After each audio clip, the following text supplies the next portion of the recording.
Things are gonna get crazy!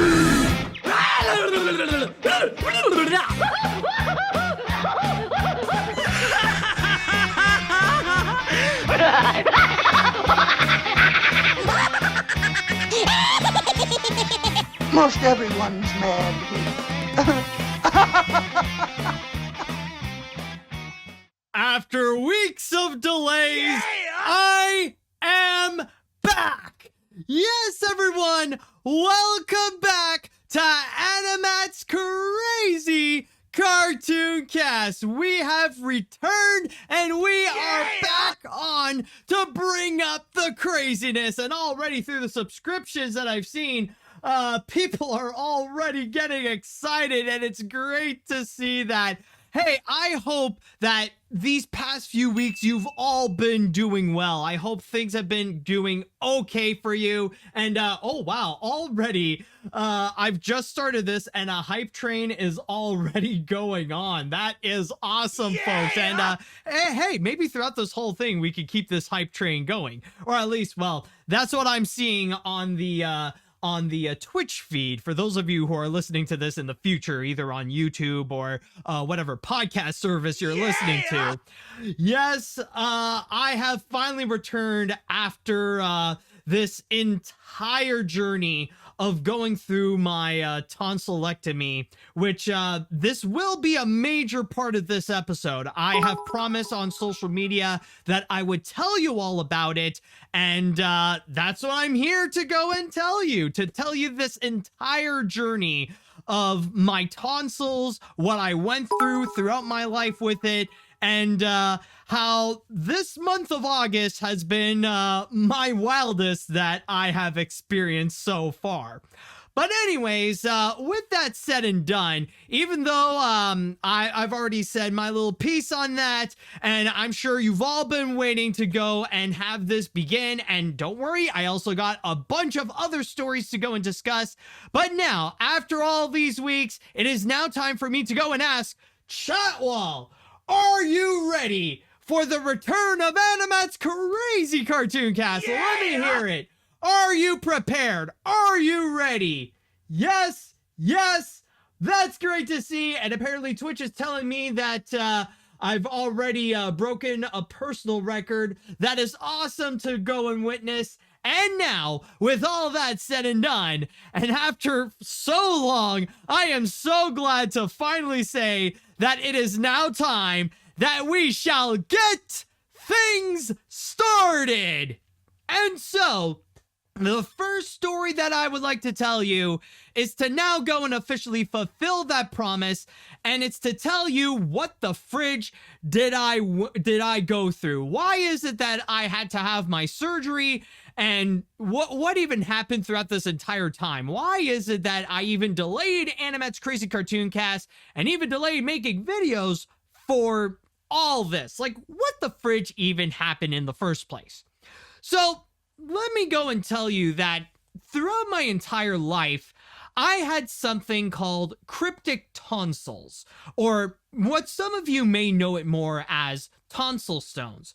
That's basically where in the inside of your mouth where your tonsils are, the areas in which they are close to the uvula, they were pretty messed up. Instead of like these two smooth arches that are in your mouth, mine was like messed up. Like, it looked like a shattered and bumpy road where there's like a lot of different spots that are like significant.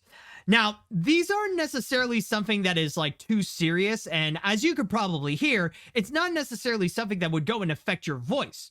But what it does is that it completely weakens your tonsils, or the purpose of your tonsils.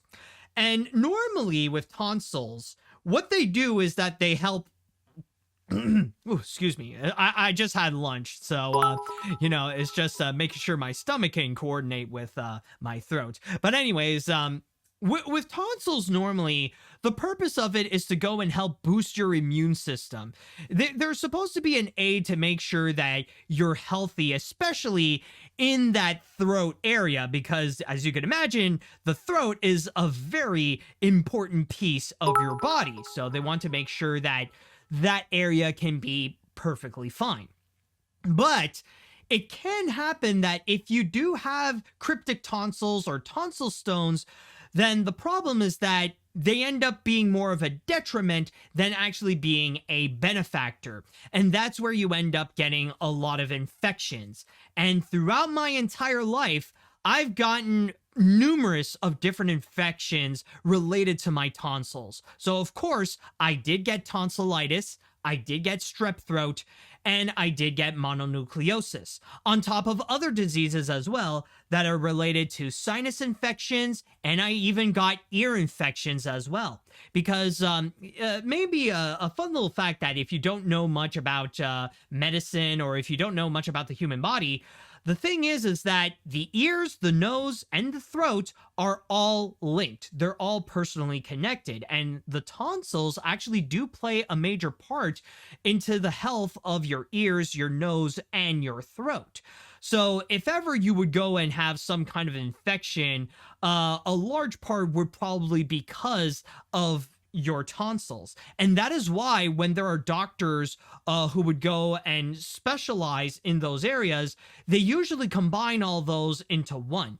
Like, you're not going to go and find just an ear doctor or just a throat doctor. Usually those experts specialize in all three of those categories: the nose, the ears, and the throat.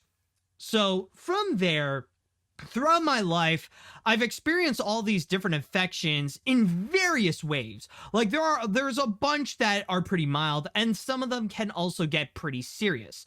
Like, I do remember when I was a kid, there was at one point I had an ear infection so bad that, like, it gave me intense pain for hours. Like, I was legit crying for how painful it was in my ear. It can be that severe. But when it comes to my throat, especially in the past recent years, I wouldn't say the past few years, but for several years, I would have tonsil infections on a regular basis. Like, it started to become common where I would get them once, twice, even 3 times a year. And there was even at one point, I had a case that was so bad and it was so severe that I had to be rushed to the hospital.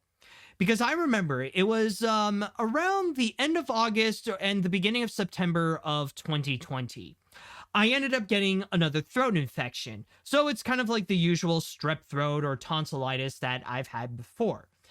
But this one ended up becoming more different as the days go by, because suddenly it became a lot more painful. It became a lot more intense, where eating food became much more of a difficulty, and even just swallowing was giving me a bit of a hard time.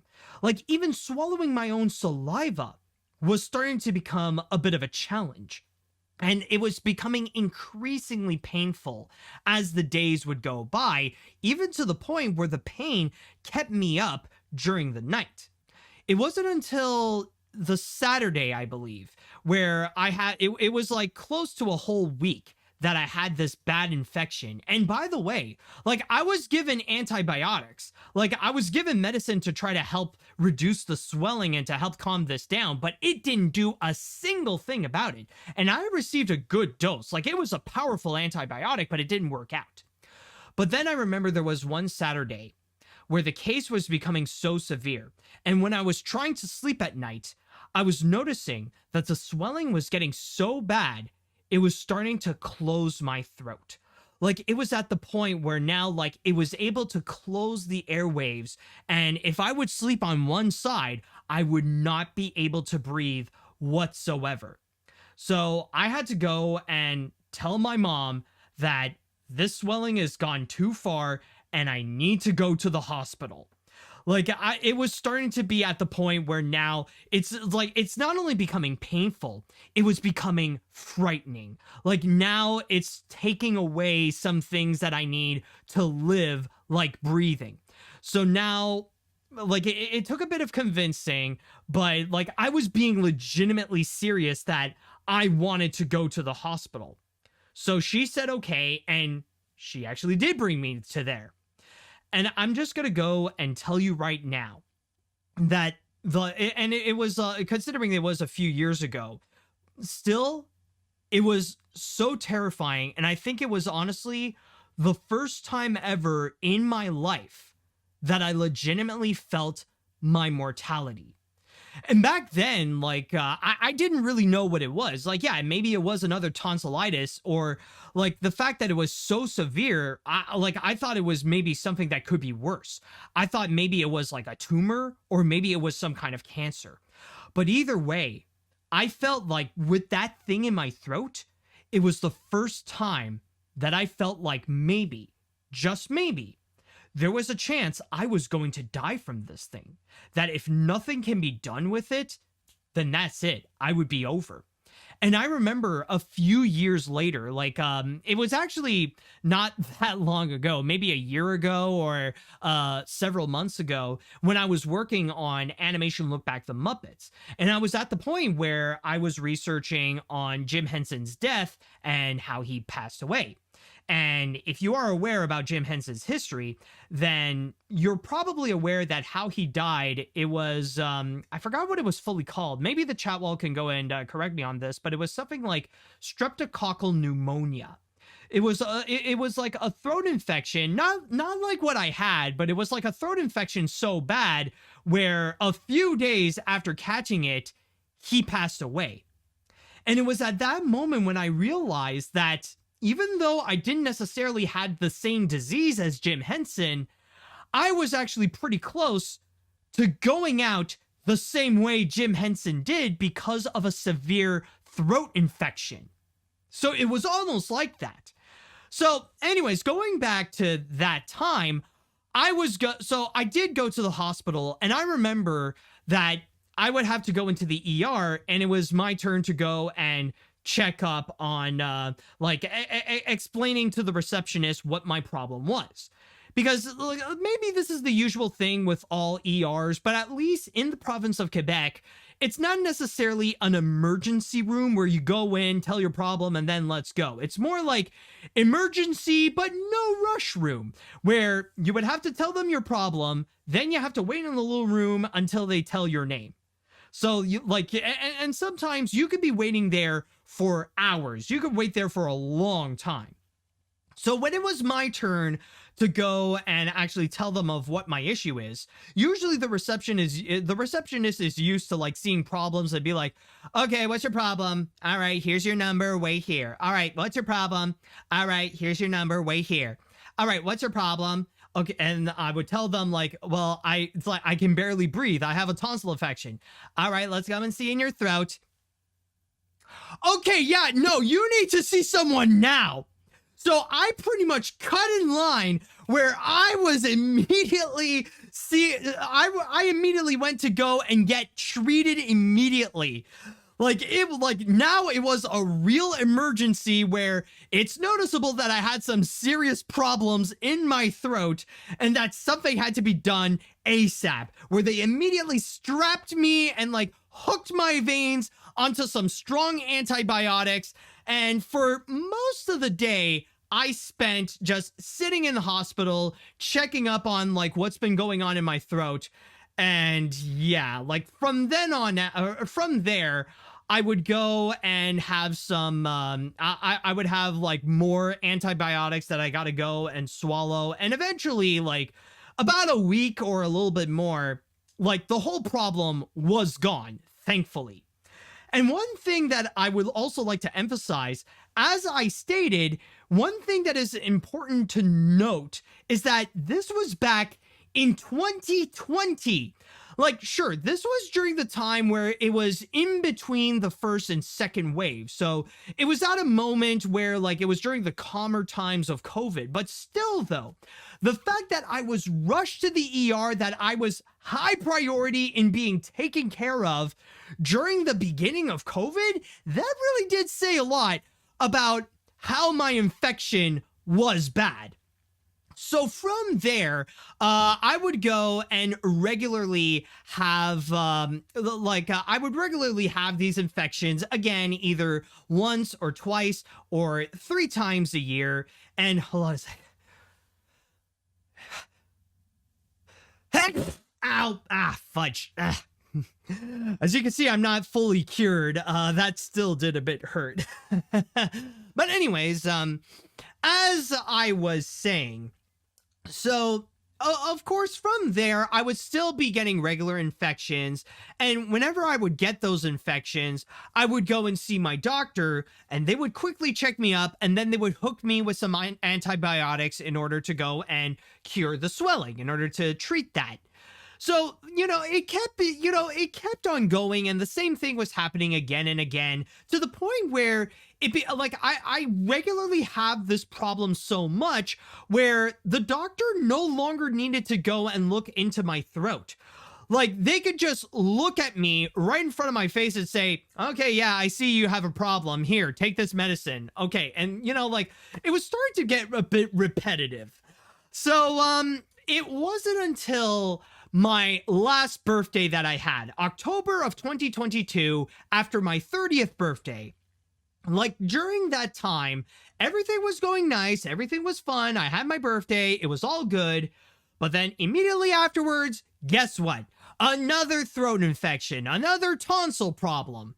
So from there, I went to see my doctor, and it's the same usual shtick, but this time, I said, how about we actually go and do an operation? Let's actually do something where once and for all, let's actually end this problem. Because ever since that major incident in September of 2020, I have actually been considering about having a tonsillectomy, because I've heard about having your tonsils removed as a way to go and completely get rid of the problem altogether. And from there, my doctor immediately agreed. So they said yes, and not only did they give me a prescription to go and help treat the problem that I had at the time, but also they made an appointment for me to go and meet up with a specialist to go and determine if I actually would need it or not. Okay, so that journey immediately went and began. So a few months later in December, that's when I did go and see the specialist. I tell them about my story, and they said, yes, you are confirmed. You do need a surgery. It's probably for the best of you. So from there, good. I did have a confirmation that I can get a surgery.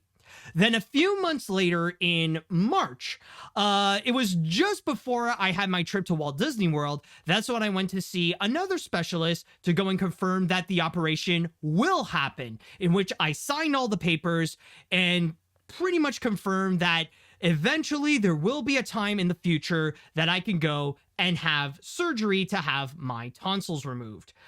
And then the day finally came. It was honestly unexpected, because the thing is with tonsil surgeries, they're not necessarily that high priority, because we don't know when it could legitimately happen, because it was either in a few weeks or in a few months or even in a few years, I could probably have the surgery, because with operations and with the hospital often being so crammed up, and especially with COVID, being a thing and sometimes it's not, often, you never know until they would go and actually call you. So it was either I would have it sometime during the month or during the season, or I could probably have it sometime in 2024 or 2025.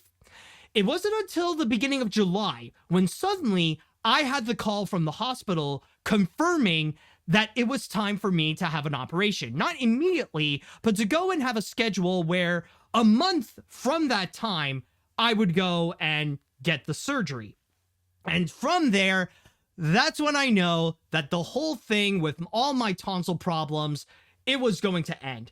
And by the way, there is one more thing that I would like to mention that is honestly very interesting, because the truth of the matter is that technically, if you do have cryptic tonsils or you have tonsil stones or whatever, you can actually live with it. You could spend the rest of your life with having those problems, and it would not necessarily fully affect your life altogether. You could just live with it, where periodically, again and again and again, you can go and actually just see your doctor. They'll prescribe to you and just do that same whole song and dance routine for the rest of your life. Or what you can do instead is that you can go and have that surgery, go through extremely painful weeks, and then for the rest of your life, you will never have that again. And by the way, I just want to go and point out that this is just part 1 of my story. There is going to be a part 2 that's coming up. And by the way, don't worry, it's just a 2-parter, but I just want to go and tell you my story about everything in my life having these problems with my tonsils, and how they could be quite a detriment throughout my life, and how they've been giving me continuous health issues again and again and again, and what ultimately led to my decision to finally have my surgery to go and get tonsils removed. Now, at this point, I would like to go and pass on to the chat wall, and I would like to ask you all, if you have any questions that you would like to ask me about the problems that I have with my tonsils, how severe it can get, and all that kind of stuff. If you have any other questions that you would like to know, or you want to ask me about like dealing with that throughout my life, let me know what you think. Like if you have any questions or any comments, just let me know what you have. All right, let's see what we got here. Thank God you are doing okay, Matt.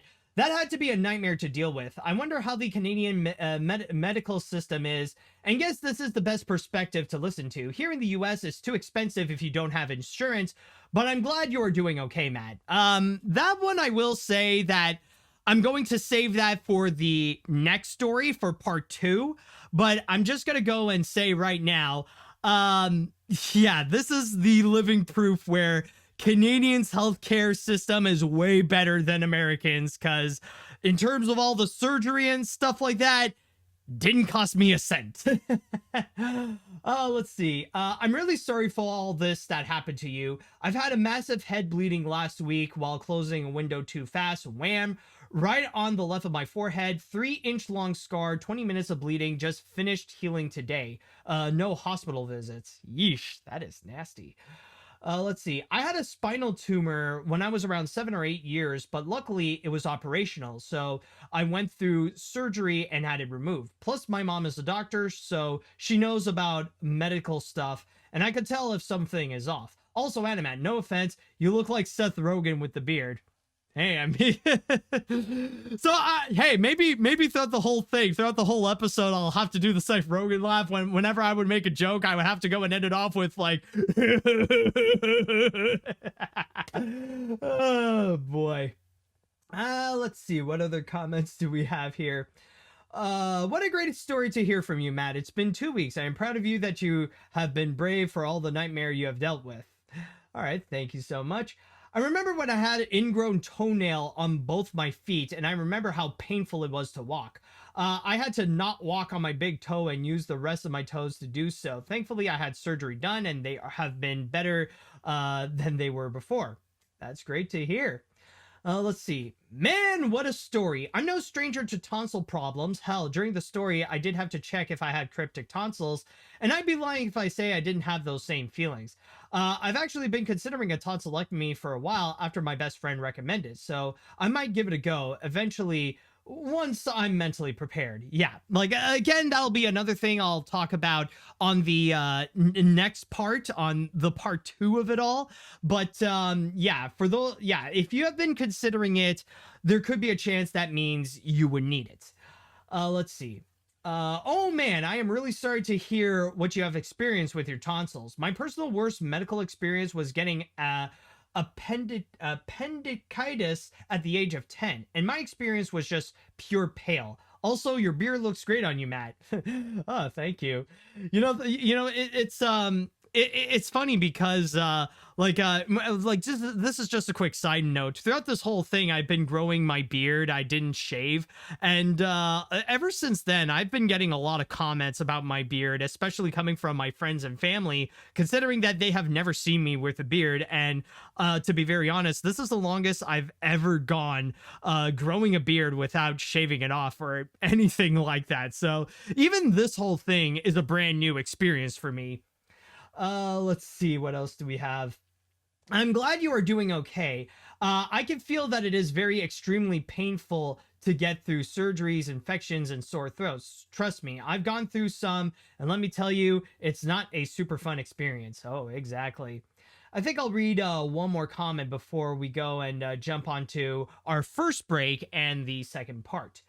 Matt, I have no idea that you have a tonsil problem. You have. I didn't have that problem because the only significant one I have in my life was an ear infection, including 2 years ago, but I am glad you are feeling better. Hey, thank you so much. All right, so now with that done, now I told you my whole experience throughout my life before the surgery, but when we do come back, I'm going to talk about what happened after the surgery, because that is an entire crazy story in itself, and it will give you a good perspective of what happens when you do go through a tonsillectomy. So we'll have a break and we will be right back. All right, folks, we are back. So now that I've told you the whole story about what happened before the surgery, let me go and tell you what happened afterwards. So let's go back a few weeks on August 2nd. It was a Wednesday, and I have been preparing myself for this moment. And I did go and, I remember beforehand, about a week or a few days before, I went to go and had a major grocery list. Like, I just went and shopped around and tried to get everything I can in order to prepare myself for the tonsillectomy, because I was aware that when you do get a tonsillectomy for several days or a few weeks even, you cannot have any regular food. Like, you would have to be in a pretty strict liquid diet. So from there, I would gather materials in order to create a whole bunch of soup. I would go and buy some Jell-O. I would buy ice cream, like anything that is acceptable during the time that I would recover from the surgery. So the day finally came, and I was preparing myself to go into the hospital, and pretty much waited for my turn in order to fully have that surgery, sign the papers, and all that kind of stuff. And then the time finally came. It finally did happen. By the way, are we all good during this whole show? Just want to see, are we all right? Okay, it looks like we're back. I don't know. It looks like Twitch might have had a little bit of a hiccup, but hey, at least we're all good. But anyways, back to what I was talking about. So yeah, the day finally came. I went into the hospital. I waited for my turn. And then finally, I went into the operating room. And that's when they did the whole surgery. And I was hooked up, they gave me some anesthesiac in order for me to go to sleep during this whole thing, because you need to go to sleep if they're going to have a major operation inside your mouth. Or at least that's that's the experience that I went through. I don't know if there have been some tonsillectomies where they kept the patient awake during this whole thing, but it was for the best for me to go to sleep so that I don't experience any of the pain when they actually do go and remove my tonsils. And by the way, just a quick side note, almost something that I forgot to mention in the first story, but it's very interesting to note in regards to tonsillectomies that there actually was a period back, I believe either in the 70s or in the 80s, where a whole bunch of people would go and have a tonsillectomy, that it was a very popular thing to do, almost as popular as getting your wisdom teeth pulled out. And a lot of kids would also go and have their tonsils removed at the time, because it was kind of like the popular thing. It was the recommended thing that doctors tell people to go and do at the time. In fact, if you go and ask your parents if they had their tonsils removed, there is a good chance that they will say, yes, they have. However, there is a little bit of a catch, though. Nowadays, now that we've learned about the purpose of tonsils and, what they do for our bodies and what are some of the pros and cons of it, they're not as popular as they used to. And it's only more for a case of if you really need it. Like, if you would get really bad infections like what I experienced, or if you would get infections on a regular basis, like 2, 3, or even 4 times a year, that's when doctors are going to recommend to you that you would need a surgery. So to answer a previous question regarding if you want to get a tonsillectomy, if you're considering to get your tonsils removed, well, if you feel like your tonsils are more of a detriment than something that is beneficial to your body, that if you've been getting infections on a regular basis, then yes, I would recommend that you go and talk to your doctor and see if you can actually get your tonsils removed. So by that point, going back to my story, so I finally got my tonsils out, and yeah, when I woke up, I was pretty much in a daze. It almost felt like for a long time I was mostly half asleep, and I was ready to go and go through the entire healing process. Like, they did the massive operation in my mouth. Now it's time for me to go home and to go and fully heal up. So at that point, I was pretty much out of commission on whatever I would need to do. So even when it comes to working on my videos, even if it's something as simple as just writing on the computer, watching movies, or even just editing and stuff like that, I cannot do. I have to be put on hold. I am out of it. I was not in a state to actually go and legitimately work. So for most of the time, I was legitimately bedridden. I was just doing nothing all day, then just resting, drinking a bunch of juice, a bunch of water, and a bunch of Gatorade. And for most of the time, I was just playing Legend of Zelda not Breath of the Wild, but I was playing Tears of the Kingdom. I was mostly trying to go and complete everything, completing all the maps, finishing the shrines, and all that kind of stuff, and even collecting a bunch of clothes. And keep in mind that Tears of the Kingdom is a major game. So I literally spent countless of hours trying to recuperate, trying to heal up while completing Legend of Zelda Tears of the Kingdom. I don't think I've made it to 100% yet, but I think I've done a lot of progress during that time. But in terms of the pain threshold, I would say that it was not really that bad. At the start of it, the first few days, I would say that the pain of it was pretty mild. It was not really that bad.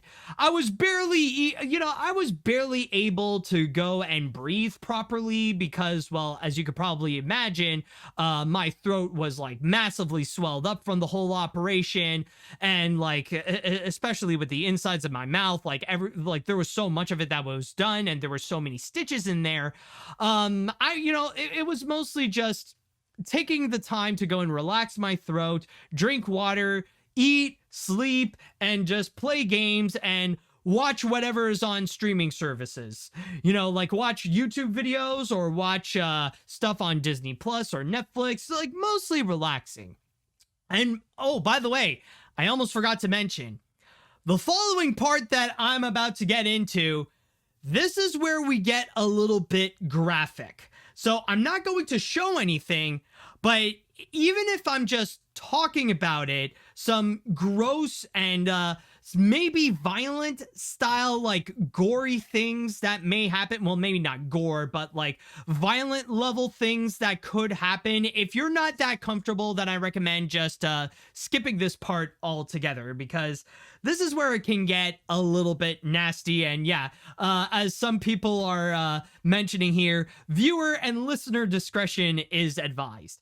So by the time that it was the end of the 3rd day or the 4th day, that's when things started to get a little bit south. Because at that point, the scabs in my mouth were starting to fall off. And that's perfectly fine. That is all part of the natural process. That's all part of the healing where the scabs do fall off.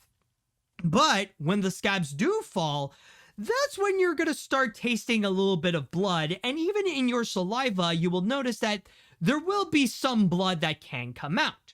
All right, that's fine. No problem. But in my case, apparently a little bit more blood than usual would go and be released. Now, already at that point, it was honestly very tough for me to even sleep. I think during that first week of recovery, I only slept one night, and the rest, it was very difficult, especially when the pains start to come in as well.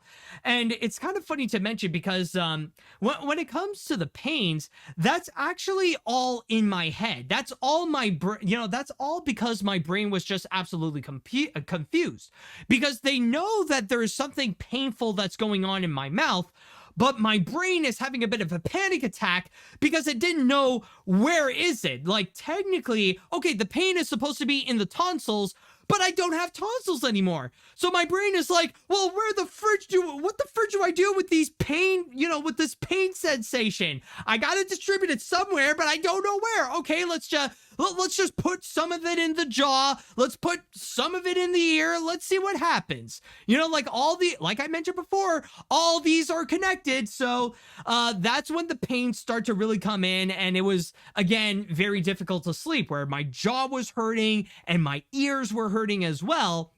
And then I was starting to spit out blood.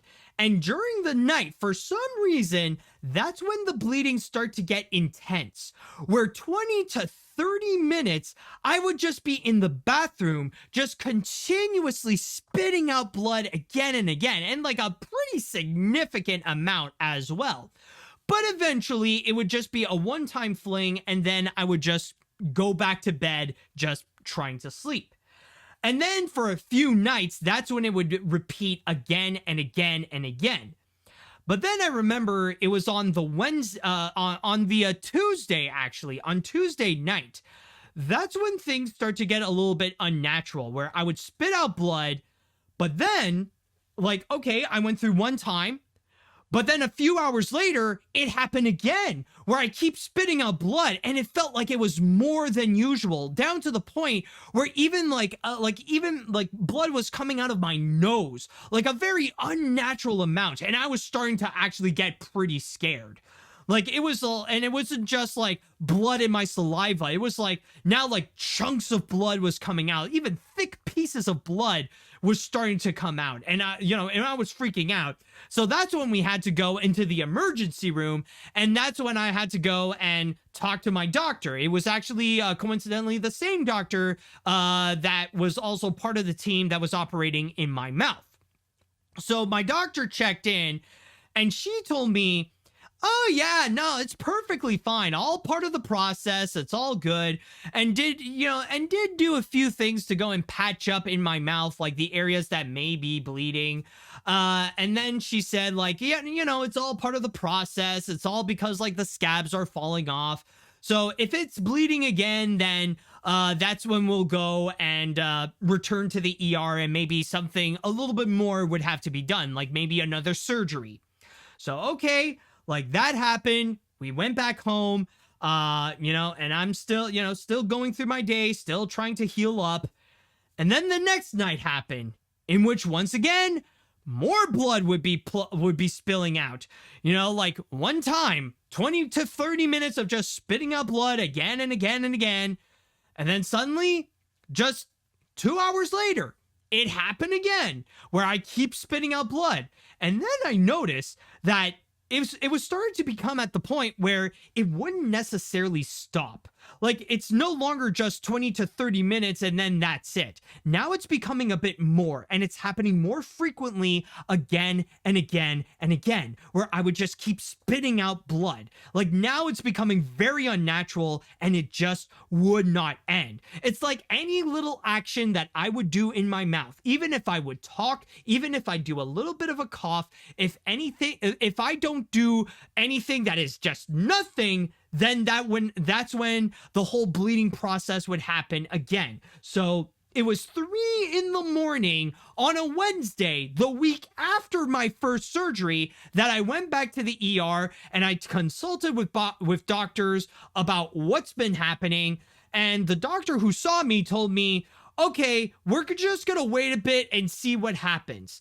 And then we waited a few hours, or no, not even. It was like an hour or two later, where suddenly I was in the bathroom, And then I had another episode that happened where I keep spitting out blood again and again and again. And the other doctors really started to take notice. And that's when the emergency occurred. They made me sign papers and I was rushed to the operating room once again, where I was hooked up and went back to sleep and had another operation. This time around, it's not necessarily another major operation. It was mainly to really go and patch up all those holes that I had to go through that's been bleeding. Like take any, like any of the problems, like all the scabs that fell off that caused all those major bleedings. That's when they went and really really like enforce it to make sure it doesn't bleed again.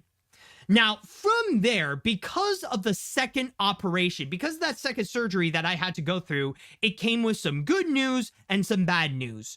The good news was that ever since then, I did not get a single complication. I had no other incidents since then, and everything was going smoothly from there. But the bad news was that the time to go and heal up, it unfortunately had to go and reset. Because normally what they would say in terms of operations and when it comes to tonsil removals and stuff like that, for an adult, it would take around 10 to 14 days in order to fully heal up. For kids, it is much less, mainly because for children, they would go and heal, like since their bodies are still developing, they have a much easier time for their bodies to go and adapt with not having any tonsils. But for adults, it's a much harder time. Sometimes it takes around 2 weeks, and sometimes it could take a little bit more. So for me, because I had that second operation, I had to go and reset that time, where for me, it would take another 2 weeks for me to go and heal up. So from there, nothing bad really happened, but now it was at the point where we just had to wait until I can legitimately fully heal up. Like I was still on my liquid diet. I was still not able to really do much. I barely had any energy to even work or do anything else. So by that point, it was mostly waiting until things could get better. Like the only thing that really was a massive problem was that there was major swelling in my throat. And this swelling prevented me from doing a bunch of stuff in terms of breathing. Like it may sound weird, but the swelling gave me some breathing complications where if I completely lie down, like full on horizontal on my back, and I would try to breathe through my nose, I would not be able to exhale. I'd be able to exhale through my mouth just fine, but I felt like there was something that was preventing me from exhaling just through my nose alone. And also, sneezing would be an absolute nightmare. Like you just saw before that when I sneezed, like it hurt. But about a week ago, it was painful if I would sneeze. Like it was it would felt like a legitimate punch to my throat. And what's even worse, I was incapable of blowing my nose. So imagine going through a painful sneeze and then straight afterwards, you can't blow your nose to get rid of the residue that is in your nose. That completely sucked. And from there was actually one day where I did actually go through a bit of a depression, because at that point, like, yeah, sure. Now, like, there's no more bleeding and stuff like that. But that's when it was starting to take a bit of a mental toll on me, because it was at the point where like I was going through over a week, almost 2 weeks even. And yet I'm still, it still felt like I'm not feeling any better, I was still on my strict diet. I was starting to miss regular foods to eat, like burgers and chips and, all that kind of stuff. I was missing eating regular foods. Then there was also like, I miss working out, like doing my regular exercise, and I miss working on my videos. I miss getting that energy to go and actually create some videos. Like I would try to put in the effort, but it's just that the energy and the motivation was just not there because I was just feeling too tired. it wasn't until last week where I did start to see a little bit of progress. In which at the start of the week, I went to go and see my doctor again in order to get an update, in order to go and get a full checkup on how things are going in my mouth.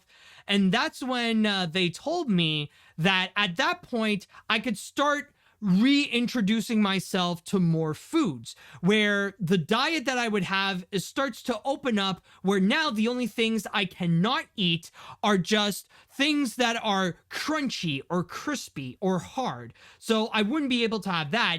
But now I could have more foods than usual. Like now I could have things that technically are soft to eat, you know, stuff like pasta or ground beef and stuff like that. Okay, that's actually pretty good. So now it actually does open up my options. And throughout that week, it was more about progress into coming back to normal. As I was slowly eating more foods than usual, as I was slowly getting my energy back, that's when I tried to place myself and going back to my regular things that I would do. So not only would my diet be more extensive to how it was before, but also I was slowly getting back to exercising, not doing my regular intense workout, but just slowly getting back into working out and doing my exercise routine. And also slowly getting back into making videos, trying to go and like now gather more energy and more motivation to actually do my work, especially with one project that really did help me get me back in the game. And that is my review of the new Netflix movie, The Monkey King, which that review is actually going to be coming out next week. And as the week went by, I was actually getting better and better and better and better, where now I can pretty much say that as I am recording this, I would say that I am about 90% complete, if not probably even more. Where for me right now, I have my energy back. I feel like I got my motivation back. I can talk properly. The swelling has significantly reduced. So now, like, as you could probably tell, I can do the podcast again. I'm completely motivated to go and work on videos. I'm ready to go back and do more exercise. And now I can eat whatever I want. Like, the food issue is pretty much done. Now I can eat anything that I would like as long as I can go and chew a bit more. So now I have no restrictions when it comes to food. Like now really the only thing that is left is just the small piece of swelling that it makes it hurtful whenever I would go and sneeze. I would say by the time that I sneeze and it doesn't hurt, then that's when I know it's over. That's when I know it's officially complete. And I would say right now that time, I feel like it's going to be coming pretty soon. I would say maximum by this weekend. Like when Saturday or Sunday comes, that's when I know that this entire journey is completely over, if not in the next few days. And I'm just going to say right now, was it worth it to go through that whole experience? Was it worth it to go and have that surgery and go through that entire hell? Well, to be very honest, I would say that, what I went through were some of the toughest weeks that I've ever experienced in my life. They were not easy to go through whatsoever, especially going through those complications. It's been quite an emotional roller coaster. Sometimes it can be pretty sad. Sometimes it can be frightening and stuff like that. But I think at the end of the day, it is worth it to know that looking ahead in my future, I never have to experience that again. No more infections, no more complications in my throat. Whatever's happening with my tonsils or anything that's been going on in there, it is all gone. It is completely over. And that is something that I'll never have to go and worry about again for the rest of my life. And that's why I feel like, honestly, when it comes to tonsillectomies, I feel like they are worth it. And if you think that you need to have surgery to have your tonsils removed, again, I highly recommend that you go and talk to your doctor. But I would personally say yes. And also, to answer another question that someone did ask me beforehand, in terms of the price, all of that, what I went through, because I'm in Canada, all for free. Like, I did not pay a single cent for anything that I went through. The most that I paid was for all the food that I have gathered in order to prepare myself. Like, really, the things that I've paid is just for like the jello, for the pudding, for the soups, and all that kind of stuff. That's it. The rest, however, I did not pay a single cent. And it's one of the things that, honestly, it makes me proud to be a Canadian, and why having free healthcare or universal healthcare is significantly important for the rest of the world to go and have. Now, at this point, I don't really have a whole lot of time, but I am going to ask the chat wall. I would like to know, what do you think about this entire experience? Now, again, if you have any questions about what I went through, if you have any extra comments, let me know what you think about all this. Let's see now. Is it weird that I'm taking back my last comment about considering a tonsillectomy? I know it's a safe procedure that lessens the risk of infections, but after hearing that, bro, I'm kind of scared. But thankfully, my tonsils are fine. It's just a little misshapen with white spot. Oh, hell. Nah, but for real, though, again, like, I know I've been repeating this, but if you think you need it, go and talk to your doctor. Go and talk to specialists, because they will determine if you really do need it or not. Because if not, like, honestly, if it's just something that's very rare and like once in a blue moon, once a few years, you'll end up getting those infections, then you don't need it. But if it's becoming more of a detriment where infections are becoming common, then yes, you should have them removed. Let's see what else. I haven't had any major surgery like yours, but I can imagine the experience you gained from all this.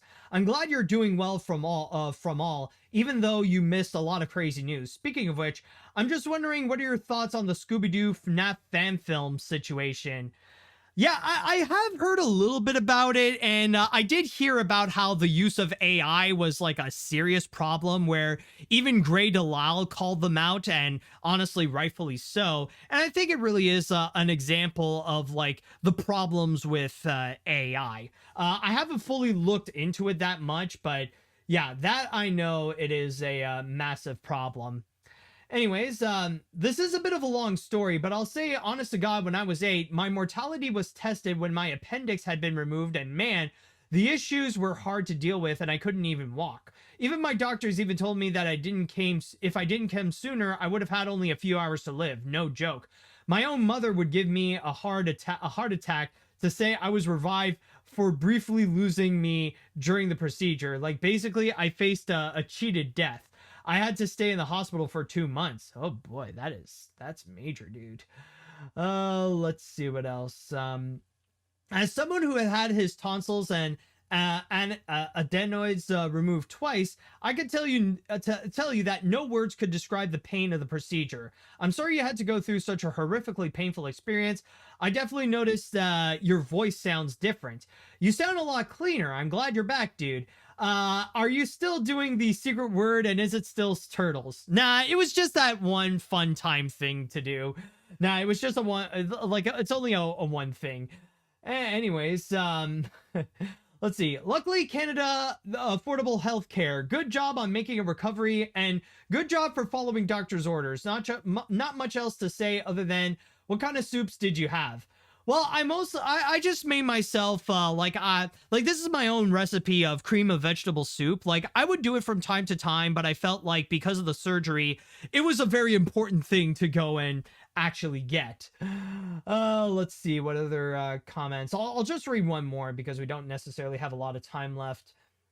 Hearing all about what you went through with your surgeries was kind of horrifying, with all the talks about blood and stuff. With how the doctors talked so normally about it, I'm not sure if they are incompetent or have seen enough that it doesn't face them. Oh, absolutely the latter. I'm just going to say that I am so thankful for the doctors. They are absolutely amazing for what they have done. And I mean, like, again, when it comes to tonsillectomies, like, it can happen. Like, what I went through, I'm sure there are some people who had similar surgeries that had to go and experience that. All right, so now with that said, I think it's time that we go and take another break, and we will get back into stories. And our next one that we have, this story right over here, I will say it is the first story in weeks that made me motivated to get back into AniMat's Crazy Cartoon Cast and to discuss about the stupidity of that situation. So we will be right back. All right, actually, there is one more thing I did forget to actually discuss. There was one more thing that did occur throughout the whole process, and that's just a little bit of a side note, because as you could tell, throughout this whole thing, I didn't actually shave, which is why you see me with a beard, and it's actually an extremely rare moment. In fact, this is the longest that I ever went through with just growing this beard, like I probably mentioned before. But also, because I was on a very strict liquid diet, I ended up losing a bunch of weight. And I would say at the max, I actually lost 15 pounds. And there actually was a noticeable difference that did occur. Like, I shared this on social media, but as you can see, this was me before. Like, you know, this is just me before, like, the surgery happened. And then this was me after. And as you could tell, there was a difference where I became a lot leaner, and wearing these shorts, it became a little bit too big. So I thought that was something that I just want to go and show to you all, that there can be some side effects with this surgery, and weight loss is absolutely going to be one of them. Now, I don't know if I'm going to keep that lost weight, and I'm sure some of that is going to come back now that I will be exercising more and that I will be eating more, or at least eating more regularly, but just something that I do want to show you. But anyways, going back to our next story of what we have here. Now, the thing is that this is actually a story that happened a week ago. But it was the first one that I immediately saw, and that motivation to do the podcast and to make a comment about this situation, like, it came back. Like, I was just there like, oh, hell no. This needs to be discussed, and I need to call bullcrap on this entire situation. So with that said, let's go and talk about the Ron DeSantis situation. Now, as you guys probably know, back in April, Disney decided to say that they had enough of the conservative attacks that they've been getting again and again and again, especially coming from Florida Governor Ron DeSantis, who he was the hardest in trying to attack Disney, all because of their support of the LGBTQ plus community, and that back in March of 2022, that just that one little instance, they were vocal against the Don't Say Gay bill, which from there really ramped up all the conservative attacks towards Disney, going after them again and again, portraying them as like the root of all evil, and that everything they do is wrong and bad, and that they need to be taken down for it, where unfortunately, even to this day, they are still doing so, especially with all the controversies related to the Snow White remake that's coming out next year, which honestly, I'm just going to quickly put my piece into it that, yeah, I'm gonna, like, honestly, I don't care about that movie. I think it is completely pointless to make a Snow White remake, and I definitely don't agree with the things that Rachel Zegler has said, but I feel like this controversy has been massively overblown, and really, people are just trying to make drama out of the Snow White remake just for the purpose of clickbaits and for grifting, especially when the loudest voices are coming from people whom they're all just doing performance art. Like, all they're doing is just really going out of their way, pretending to make outrage over the Snow White, pretending to care about that movie in particular, just for the purpose of gathering gathering outrage just for the purpose of gathering clicks. I'm just going to say right now, people who are offended by Barbie because it's anti-men should have no right to say anything about the Snow White remake. Okay, it is not only is it hypocritical, but it's also ridiculous because it feels like they're seriously trying to make a mountain out of a molehill over an issue that is not even an issue in the first place. But all this to go and pretty much say that because of the campaign that is largely led by Ron DeSantis, like it pretty much made Disney go through a massive PR hell with conservatives, which is why in April of this year, Disney decided that they're going to go and try to like put their foot down, at least in front of Ron DeSantis, and go put out a lawsuit where they say that Ron DeSantis and his team kept on attacking Disney because Disney is just using their First Amendment right. It like literally trying to demonize Disney for their freedom of speech. But now Ron DeSantis is trying to say that he wants Disney to go and let go of the lawsuit because he has moved on. Because he's no longer in the mood to go and attack Disney, to go and make them look bad, you know, and like really trying to like be the champion against woke culture and taking down Disney. Because he's not in that mood anymore, he wants to move on from it, and he's trying to demand Disney to go and drop the lawsuit. In fact, to go and read you here from my source on Deadline, he actually stated here, Last Call host Brian Sullivan asked DeSantis why he doesn't just pick up the phone and call Disney CEO Bob Iger to resolve the dispute. And he stated, "We've basically moved on. They are suing the state of Florida. Oh, excuse me, folks. They are going to lose that lawsuit. So I would say is drop the lawsuit. You have the state that even CNBC ranked as the #1 of all 50 states for economy." So that's pretty much the big thing. He's trying to demand for Disney to drop the lawsuit because now, oh, he has moved on and he wants it to be done. And this is not necessarily the first time that we've seen an action like this from Ron DeSantis, because it has happened in the near past, like a few months ago, where Ron DeSantis demanded that this lawsuit would be delayed after the 2024 election. Like he doesn't want this entire lawsuit to be a burden while he's trying to be the Republican candidate to become the president of the United States. So we know that this is not the first time that Ron DeSantis is desperately trying to distance himself from this whole lawsuit, similar to Donald Trump against all the like numerous of lawsuits that he's been facing, including like all the different indictments and stuff like that. And I just want to go and say, absolutely freaking not. You, Ron DeSantis, have no right to go and try to move on from this whole situation and try to like bury this entire thing to make people forget that you're being sued by Disney because of this entire bullcrap, especially regarding the fact that a lot of this is his own fault. This is a mess that he has created in the first place. Like I said before, Ron DeSantis is a key factor. He is one of the biggest key players into why nowadays we are seeing this massive conservative attack against Disney, where again and again they would keep labeling them as woke Disney and try to do everything they can in order to make them look bad, in order to attack their movies, in order to make their businesses fail, and all that kind of stuff. And not only that, but even like going to the extremes of demonizing them, like calling them groomers, calling them pedophiles, and all that kind of insane bullcrap, all because there are some things that Disney stands with that they don't necessarily agree with. Like, because of the fact that Disney is not sternly conservative and that they don't support hate speech, that it gives conservatives the right to go and give Disney absolute hell.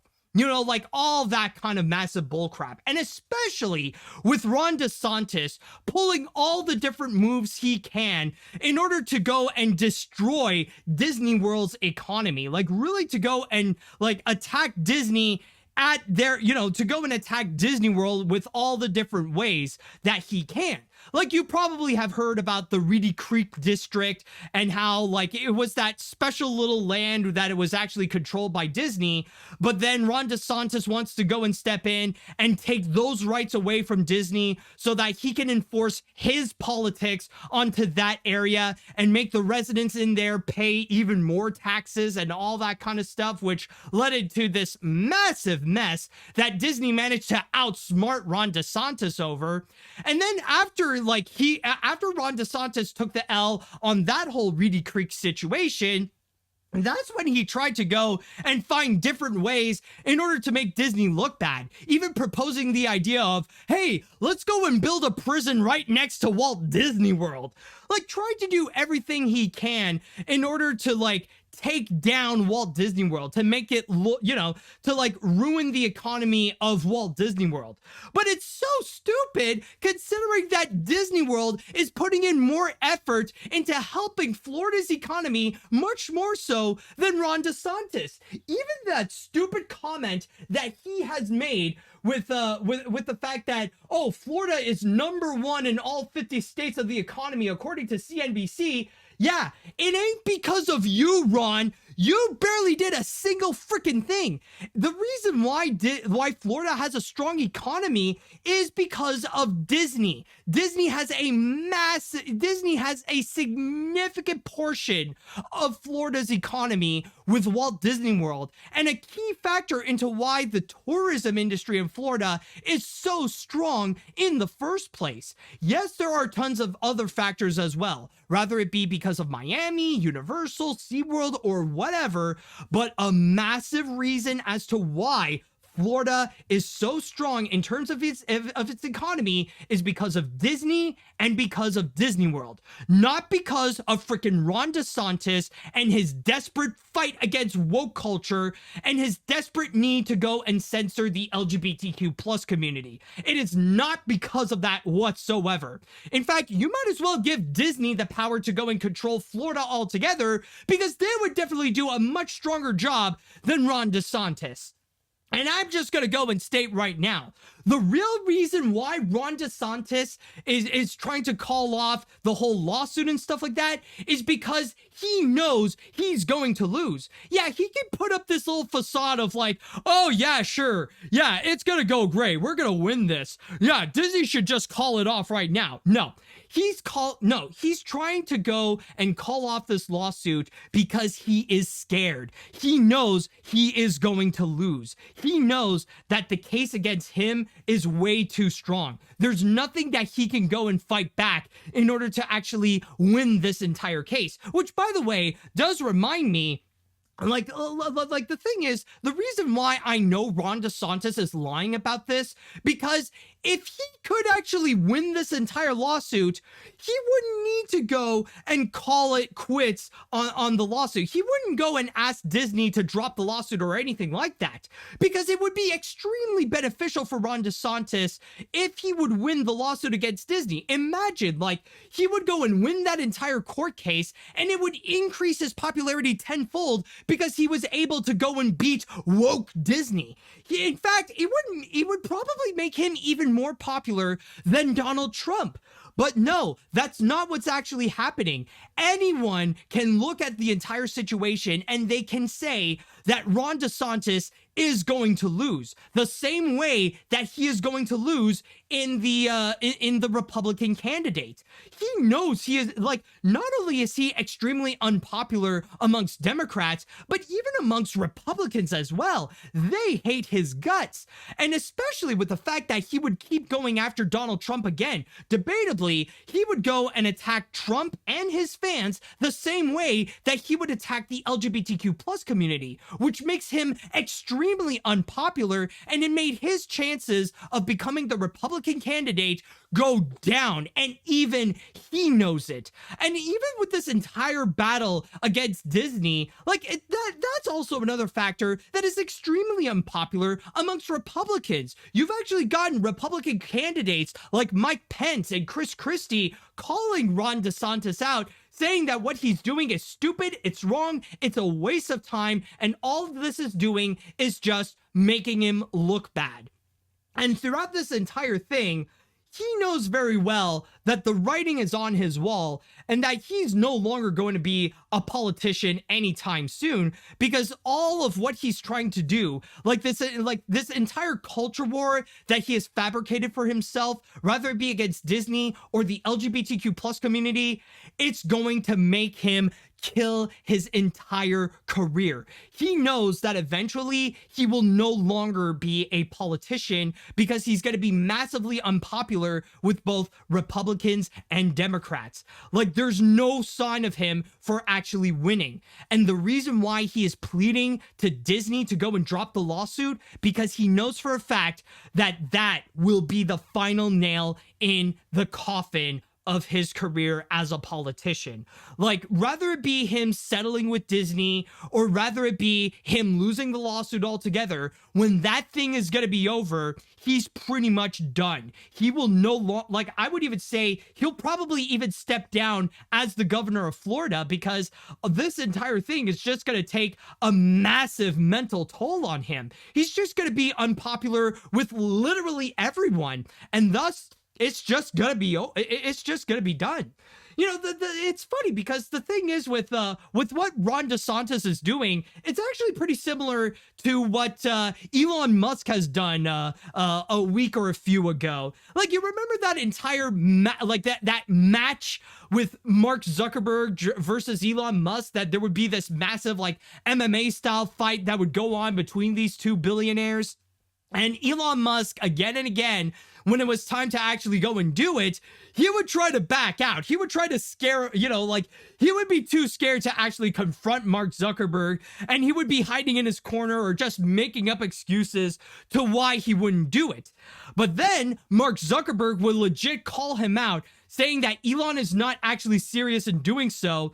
And then, like, he would try to be like, yeah, well, I'm serious. I want to go and fight. Yeah, let's do it. Come on. Debate me, bro. Come at me, bro. Come on. And like, to this day, it never actually happened. And all Elon Musk is doing is just being a troll and trying to hide the fact that he is an absolute coward, much like the great majority of his fans. And it's the same thing. Like, Ron DeSantis is just making excuses right now for the fact that he knows he is going to lose. Much like with Elon, like, if there is a day that he would fight against Mark Zuckerberg in a fight, he knows he's going to lose. And all he's trying to do is put up this fake facade in order to hide his cowardice, in order to hide his fear, in order to hide the fact that this man is scared. And this is especially the fact with Ron DeSantis. I mean, like, he's not just doing this with the lawsuit, he's also doing this with the Republican campaign. Like, he knows for a fact that he's gonna lose against Donald Trump or like some other Republican candidate. But then again, that's not going to stop him from saying like, oh yeah, we're going to win. We're going to take this. We're definitely going to beat Donald Trump. I'm going to become the president and stuff like that. He's trying to do that same bullcrap, but deep down, like, it shows that his time as a politician is over and that Disney is going to win the lawsuit. And even he knows it. So throughout this entire thing, the fact that it's Ron, I think really this is the moment that Ron DeSantis overall, he is facing his nightmare that honestly, it's a similar nightmare that many far-right Republicans have. And that is facing consequences to his actions. After like over a year of trying to develop a massive hate campaign to have to train Republicans to hate Disney, to constantly attack them again, to keep labeling them as groomers, and now the fact that a lawsuit will be against him and that it could legitimately kill his career. Like any other bully, he tries to cower his way out, and he tries to say like, come on, man, that was old news. Just move on, man, move on. Like, he wants to move on because he doesn't want to face the consequences to his actions. But that's not going to happen. Disney knows they are going to win this case. Disney knows that they will get millions upon millions of dollars from the Republican Party of Florida. And from there, Ron DeSantis has become a massive example of you made the bed, now you lay in it. You've built this entire hate campaign against Disney, and now it's time that you face the consequences for it. Disney wants to fight back, and there's no turning back on it. You will be facing the consequences to your actions.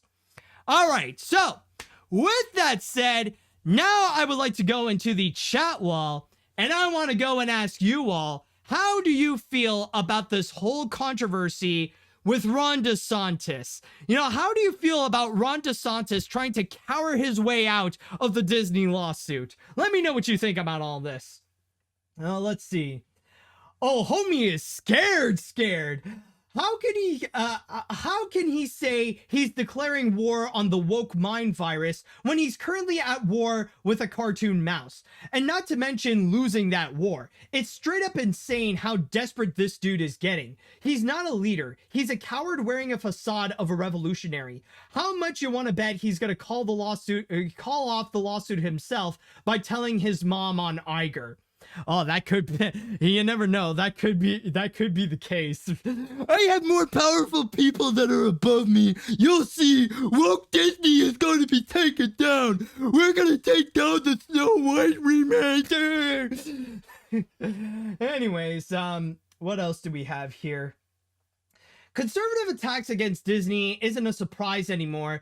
Those like him just call the Sermon of the Mount woke leftist propaganda. You know, the sermon given by Jesus Christ in the speech that the foundation of many major Christian religions. There's no other way to say it. DeSantis, Trump, and the anti-woke crowd have made themselves the literal antichrist, all in the name of God, moral Christian values. Even in a financially weakened state, Disney is going to win. Exactly. But then again, the thing is, especially with American Republicans, like they've embraced the hypocrisy. They don't care if what they do goes against Christian values, especially with the way that they would attack women or the LGBTQ plus community or trans people specifically or anything like that. Like they, you know, and like, I know that might sound a bit extreme, but like that's kind of the basics of fascism, is to go and embrace hypocrisy, where it's okay to go and do horrific things to your opponents because, well, they are your opponents. Do whatever it takes in order to gain power. Like you have to sacrifice your own morality, your sense of empathy, just for the sake of desperately making things going your way. And yeah, it is unchristian because being a Republican is like making a deal with the devil. And eventually there is going to be a moment where consequences will come back and that deal will ultimately screw you over. And this goes not just for Ron DeSantis and Donald Trump, but to all like these anti-woke people, even like those anti-woke channels. They're not going to last long on YouTube. Like there could be a chance that after this whole lawsuit against Ron DeSantis, Disney will be going after those anti-woke YouTube channels, and they could just take care of them just like that. I mean, considering that you see like all those like incel specific channels, like the way that they keep going after Disney, especially with what they're doing right now with Snow White, who's to say that maybe they'll go and take actions like just like considering they're doing the same thing like what Ron DeSantis has done towards Disney. Who's to say that maybe Disney will go and do that again?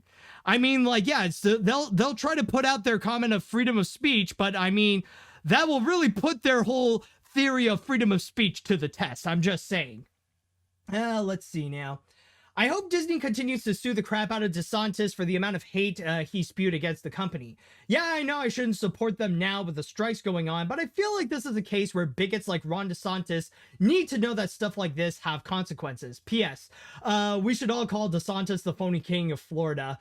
Yeah, I know. Okay, yeah, and I know there is this massive irony that we need to be rooting for Disney, especially with the actors and writers strike going on right now, where clearly they are the bad guys. But this is a case that we need to root for the lesser of the evils. Yeah, like Disney is pretty evil right now, but they're not as evil as bigotry. You know, like like anything that would be homophobic or transphobic, like when it comes to homophobes and transphobes or any other of those types of bigots, they're in a higher priority of evils that we need to get rid of. And when it comes to homophobes and transphobes, yeah, they need to be exterminated first before we get into the situation with Disney and other Hollywood studios like Sony or Warner Brothers or Paramount or Universal or whatever with the whole strikes.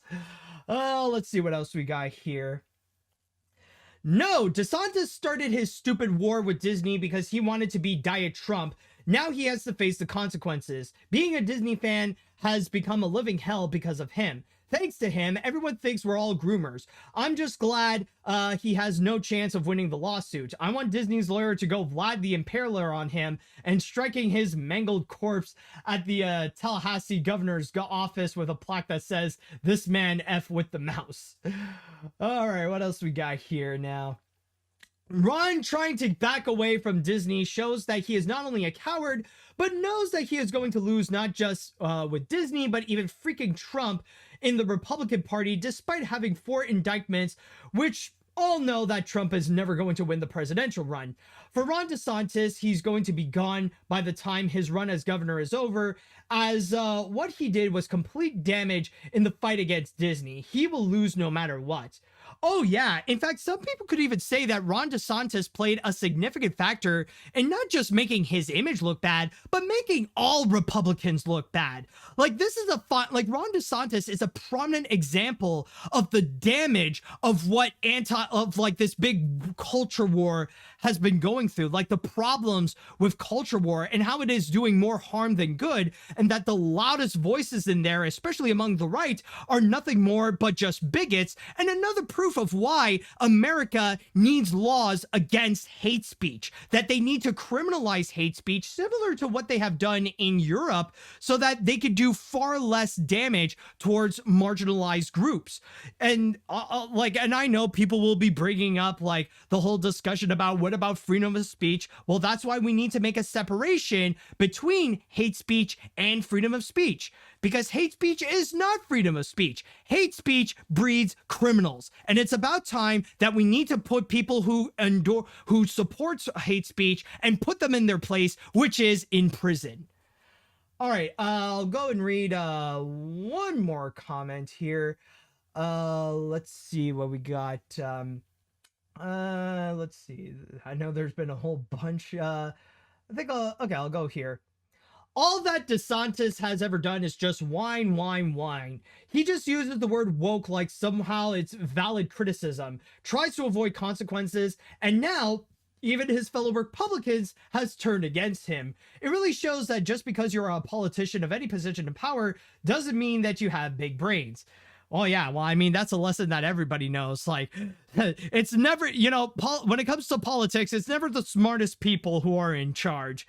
All right, so now with that done, it is now time that we will take another break. And when we do return, we're going to be discussing about news that actually happened today. It was something that was announced by the time that I have recorded this. And I feel like, honestly, this is a pretty significant moment, especially in video games, that it needs to be discussed in full. All right, so we are back. Now, when it comes to the next story that I have over here, this was actually something that like everyone has woken up to, or that most people woke up to. An announcement that honestly, it was very unexpected, especially when a few months ago, this person even stated that they want to keep on working until they die. In their own words, actually, they said that until their life ends, they want to keep working on this specific job.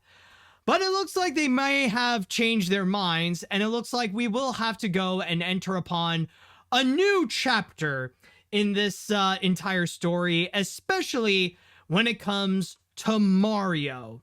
Yes, it has officially been revealed that Charles Martinet, the voice of Mario, amongst other characters in the franchise, will no longer be recording the voice, will no longer be the voice of Mario and many other characters, to which he has done for over 30 years, ever since 1991. Now, don't worry, there's no tragic reason as to why, there's no sad story to it. It's just a transition to a brand new phase. In fact, Nintendo of America actually did put out a statement about this, reading from my source from their account on Twitter, to which they stated right over here, Charles Martinet has been the original voice of Mario in Nintendo games for a long time, as far back as Super Mario 64. Charles is now moving into the brand new role of Mario Ambassador. With this transition, he will be stepping back from recording character voices for our games, but he'll continue to travel the world, sharing the joy of Mario and interacting with you all.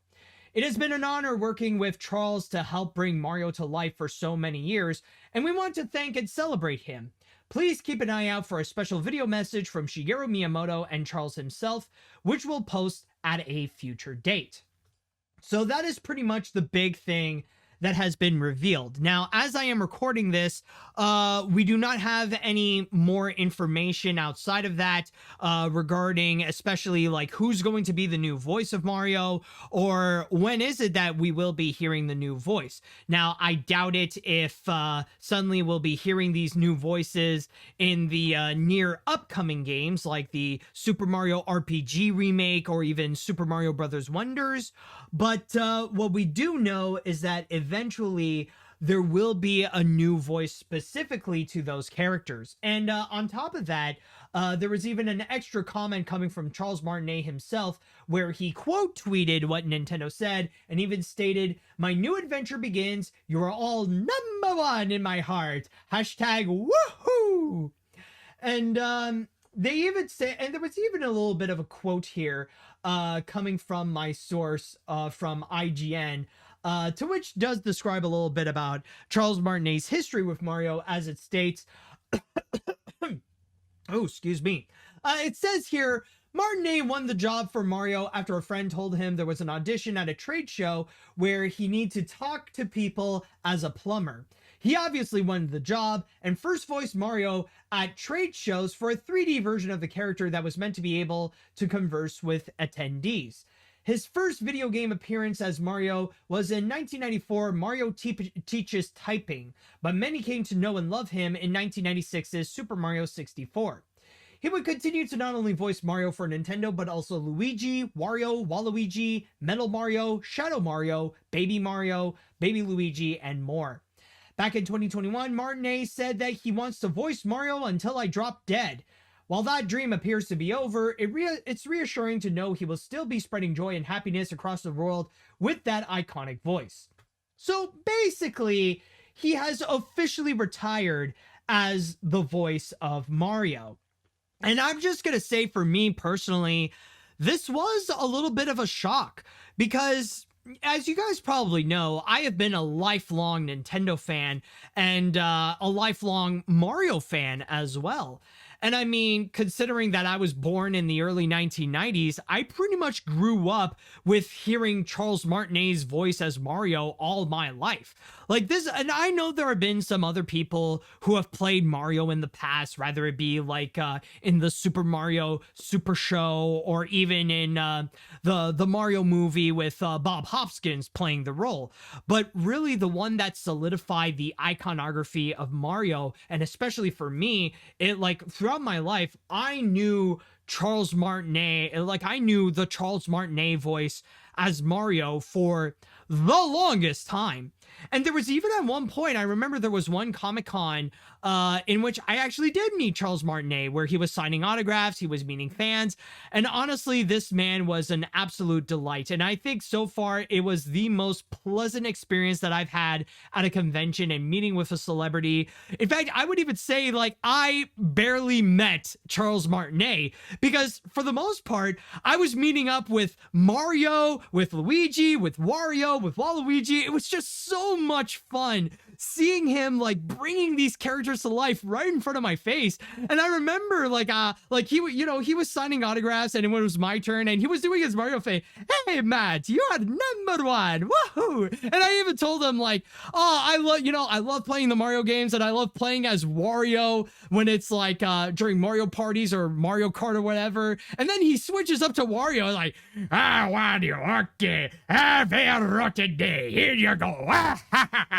And it was such a godforsaken delight seeing the man who had voiced so many iconic characters and just having a blast, like not only like recording like in front of the microphone, but even like when meeting fans and stuff like that.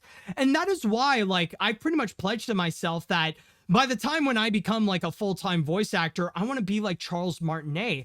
I want to be someone whom like is just filled with enthusiasm, with joy, and a lot of heart to share with his fans, just enjoying just playing as his characters and just meeting up with people who have admired him, whether it be through his works or just playing as Mario. Like, he really is a very admirable voice actor. And this is just as Mario, by the way. Like, this doesn't even include like all the other significant roles that he has done in the past. Like, he really is definitely a talented actor, and someone honestly that he should be studied in terms of like all the different works that he has done. Like, yeah, he's known for that one voice that he has made, but like there's much more that he has done. In fact, I'll even go as far and say, I know it sounds like a bit of an exaggerated statement, but I would say that Charles Martinet, he's pretty much the Mel Blanc of video games. Like, his role, like his voice is just so iconic, and especially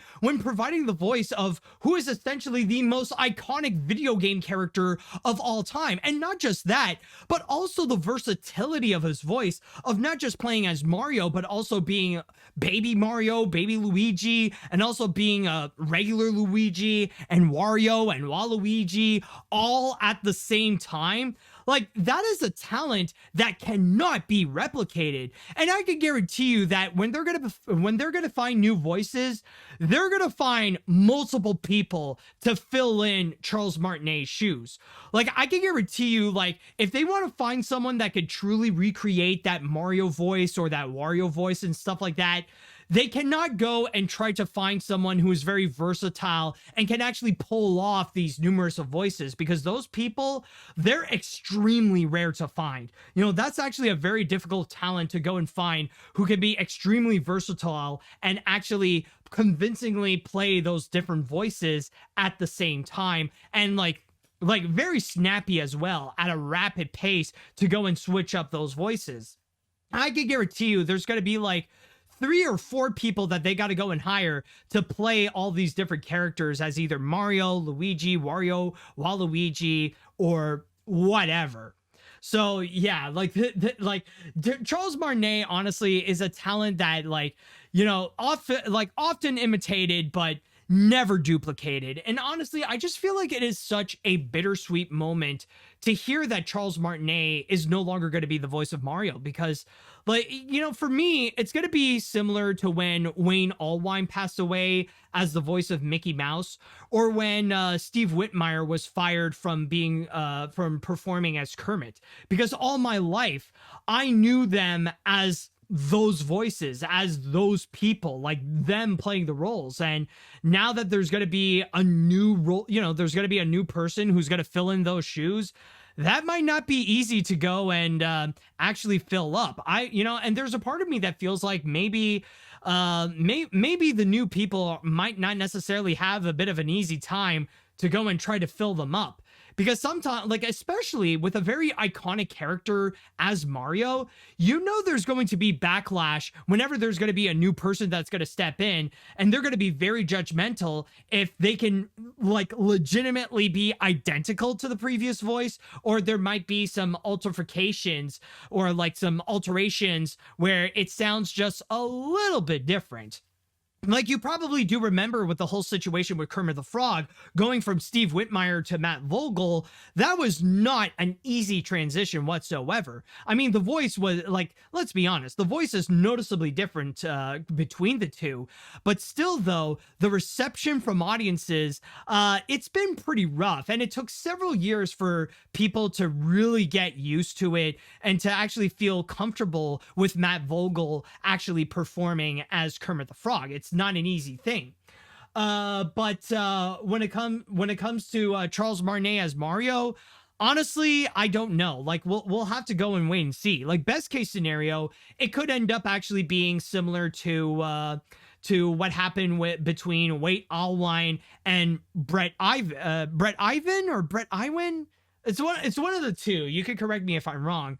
But the thing is that like, the transition for Mickey Mouse on that actually went very smoothly. Yeah, Brett Iwan, thank you so much.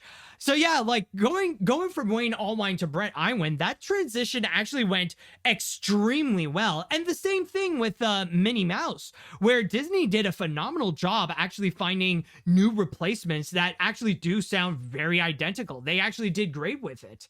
So I'm hoping for the best that with Nintendo, they will also try to be very careful in order to find a new voice for Mario, for Wario, for Luigi, and Waluigi, so that they could find someone who could be worthy of that role, similar to Charles Martinet.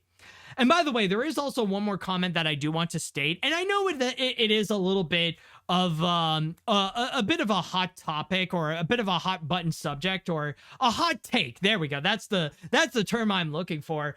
Honestly, even after we've seen the movie, even after the great reception and that it became one of the biggest films of all time, I still think Charles Martinet should have been the voice of Mario instead of Chris Pratt. I mean, I get it with what they wanted to do in the film. They don't want to always go with the exaggerated Italian voice and stuff like that. But still, though, I still believe Chris Pratt is still one of the detriments of the film, and that his casting is not that great. I feel like they should have gotten someone else, even if it is like Charles Martinet.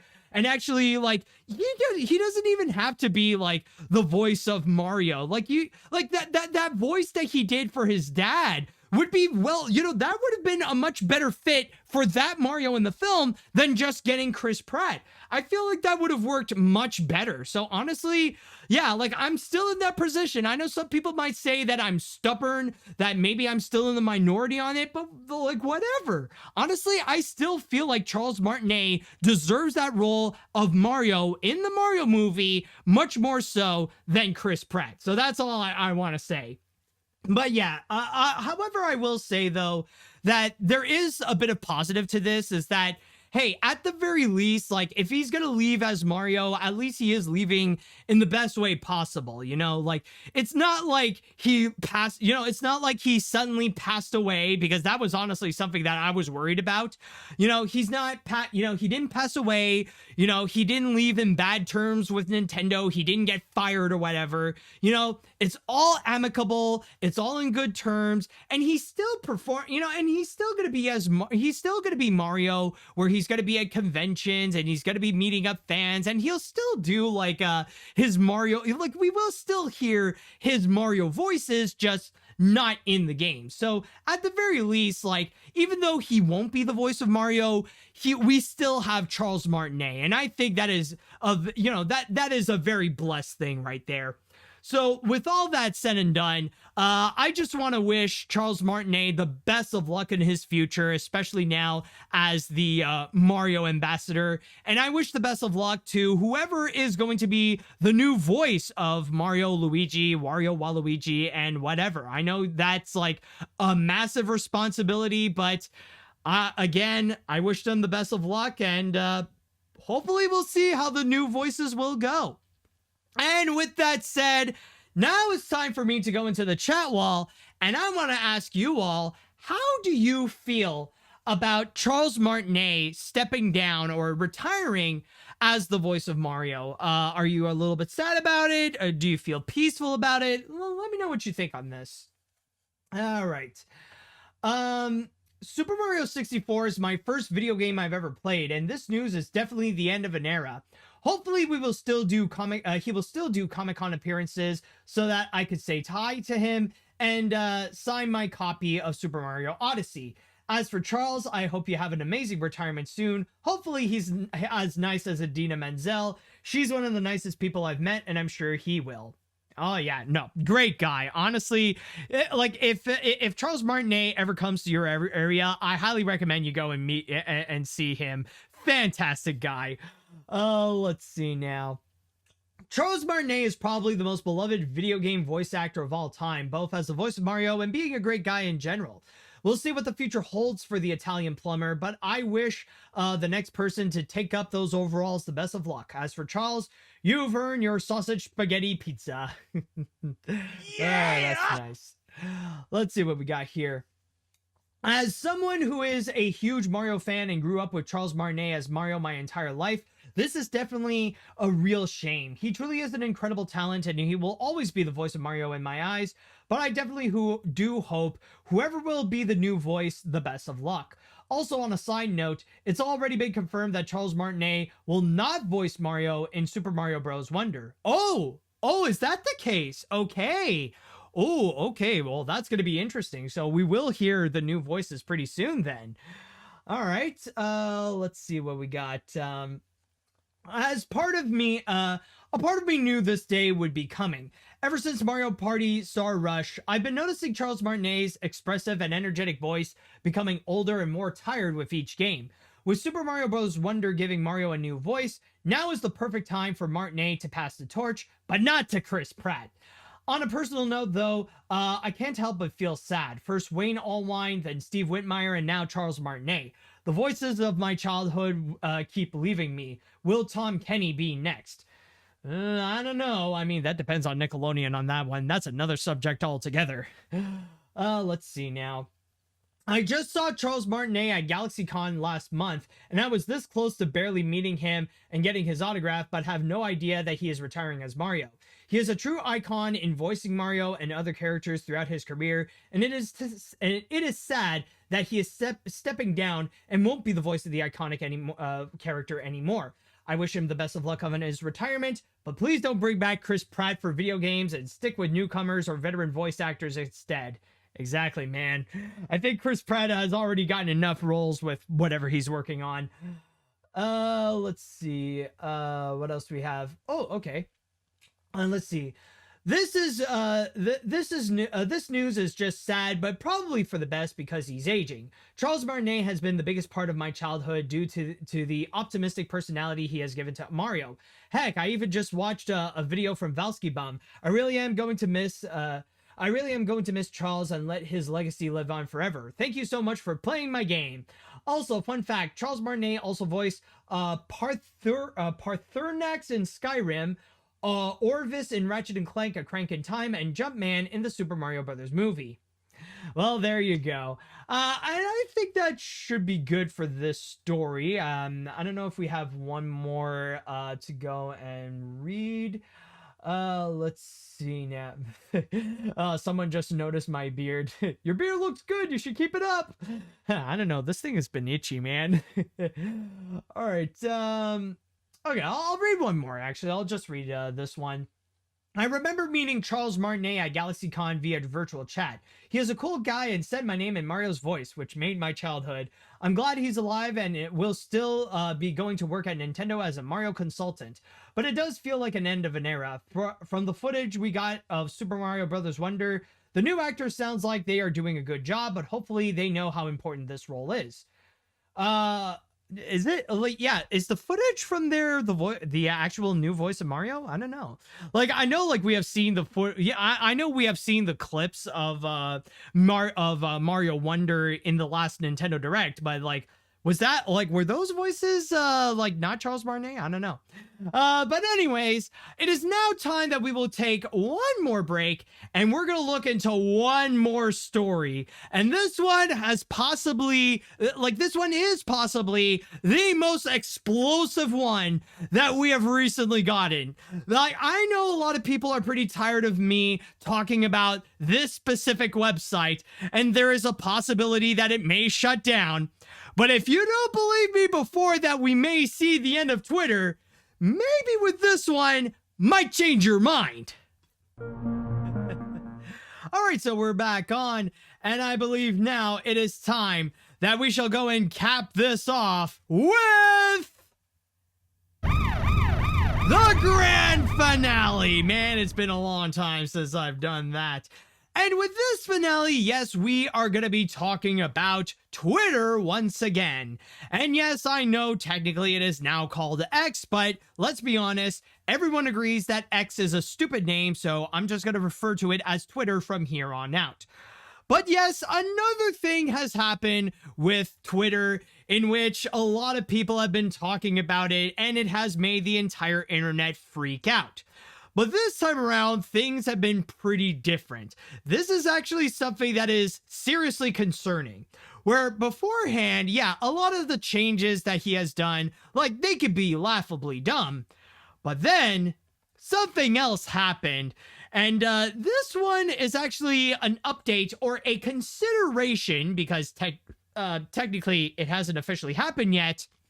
But in this case here, oh yeah, it's gonna be worrisome. And there is a good chance we could see an evacuation from the whole website altogether. And what I'm talking about is the removal of the block feature. Yes, it was on Friday in which Elon Musk has confirmed that what he wants to do with Twitter is completely remove the block feature. Now, he didn't necessarily go into detail as to what he wants to do or how he's going to change it or when he's going to change it, but he did state that he wants to remove the block feature from all accounts and that for some reason, the block feature makes no sense whatsoever.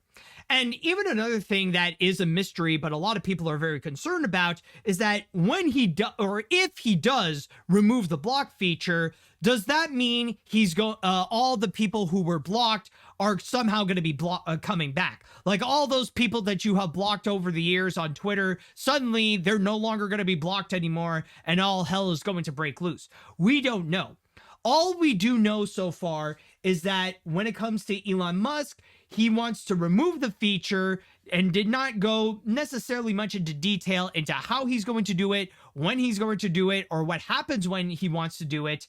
But apparently he's in the mood of trying to get rid of the blocking feature. Now, first of all, okay, I think it is safe to say that we can all agree that this is such a terrible idea. And I'll go a little bit into why a little later. But first of all, can we just answer the question to why is it that he's even doing so in the first place? Like, why is it that suddenly it hatched in his brain that we no longer need the block feature and that he's going to take that away from everyone on the entire website? So, like, why did this even happen? And there have been a lot of theories around, but the one that has been agreed upon the most is mainly because of the fact that Elon is not only one of the most petty, but one of the most hated people on the internet. We all know that Elon Musk is one of the most despicable egomaniacs in the world. Like, this is a man who views himself as an absolute god. And there have been many reports in which that have been revealed to which Elon Musk thinks that he is above the law. And throughout his entire life, because of the massive wealth that he has gotten from his family, he thinks that rules don't apply to him and that he has the freedom to go and do whatever he wants. You know, he does, like, if there's one thing that he hates is when people tell him no, or when people tell him what to do instead of him telling others what to do. So from there, he has noticed that because he has such a hateable personality and that as an individual, he is so spiteful and that very few people unironically do like him, he noticed that he actually has one of the most blocked accounts on the entire platform. Like throughout the entire, like amongst all the users in there, most people would go and unironically block him because people don't want to actually hear all the cringy, horrible takes that he has. And that, of course, pisses his blood to a boil. Like, this made him massively upset, and he wants to get those engagements, considering that it's his platform that he actually bought with some of his money, while the rest of it comes from investors and stuff like that. He wants to be the most popular person out there. He wants to like automatically put himself as the most liked and the most respected and like the most popular person in the entire platform. But because of all those blocks, it prevents him from doing so. And that there are other prominent accounts, like even Joe Biden is more popular than him. So from there, he wants to go and get rid of that feature altogether. And that's why even his fans actually do feel the same way. Like all those fanboys who buy Twitter Blue and actually pay like $8 a month or something in order to have Twitter, in order to have like those benefits of Twitter Blue and stuff like that, like they feel the same way, where they are highly entitled and that they want, they want to be, they want to have all those engagements and stuff like that. They want to be popular just like Elon. They want to feel superior compared to the people who don't support Elon or who don't pay for Twitter Blue or whatever. They feel the same way. They know that their takes are objectively cringe and that most people would rather want to block them. And that this is also a demand from his whiny little fanboys that they want to have more attention and to get rid of the block feature altogether. And not to mention, there is also advertisers as well, in which many people would actually go out of their way, instead of buying Twitter Blue to get rid of the ads, what they would do is that they would block the ads altogether. And in a way, it is served as a form of protest, where people would go and block the ads so that they would never show up in their feed again, because, well, they're technically supporting Elon's business, and thus, if they block them, they'll never see those ads onto their feed. Yeah, there'll be plenty more different ads that would suddenly come by, but if you keep blocking them again and again, then that means there are less people who will actually see those ads altogether, which can serve as a massive problem to those advertisers and kind of feel a bit counterintuitive, in which they paid all that money for those ads that never really worked out. So from there, like the block so in Elon Musk's perspective, not only is the block feature a massive detriment to his ego, but it's also a detriment to his business as well, which is why we are in a position where now Elon wants to go and remove the block feature altogether, which I think it is safe to say is a cataclysmic nightmare if he ever does do so. Like, if he actually does remove it, it's going to be an all-out nightmare, especially if we don't know if that also means that people who were blocked are no longer going to be blocked. It's just going to turn it into a massive harassment galore. Like, considering that we have seen how hate speech was on a massive rise ever since Elon Musk took over, like there's been so much more bigotry and hate speech and stuff like homophobia, transphobia, anti-Semitism, misogyny, racism, that like they've increased like twice or three times or even tenfold on the platform because Elon Musk allowed it to go and magically happen. But at the same, honestly, I feel like if Elon Musk does remove the block feature, then the same is going to happen with harassment. We are just going to see harassment massively on the rise on the platform, and there's very little that the users can legitimately do about it. And everyone is going to be affected by this. This isn't just going to be one group is going to gain and one group is going to lose. Oh, no. Like, everyone is going to lose on this. Rather it be you're a random person or a popular celebrity, rather if you lean politically to the left or to the right, or if you're a small business owner or a major corporation, everyone is suddenly going to become a massive target, and it's just going to be a living nightmare on Twitter. And that is why eventually we could be seeing a legitimate mass exodus from there. Like, a lot of people are just going to abandon ship, especially when it comes to the most prominent people who have like large numbers in there, like people who have 5, 6, 7 or 8 digits in terms of followers. They're all going to abandon ship. They're not just going to stick around and deal with harassment. They're just going to go and leave. And I know that there are some people who would go and argue argue like, oh, well, why don't you just use the mute button? Why don't you have the mute button? It's kind of like the same thing. Why don't you have the mute button? Why don't you use the mute button? The mute button, I'm just going to say now, it's not going to do much. The mute button is equally as effective as just closing your eyes and pretending that it's not there. The mute button is only effective to those people who do not have object permanence. Because yeah, it's not going to, the harasser is not going to show up on your feed, but they will still go and interact with your comments. They will still go and interact with your posts. They will still see it. They will still try to make bad comments about it. And they will still go in other platforms like YouTube to make yourself look bad and all that kind of stuff. Like they will like the mute button will not stop harassers from making your life a living nightmare. And back to my previous statement, that's why we could ultimately see a massive mass exodus, like coming from everyone, by the way.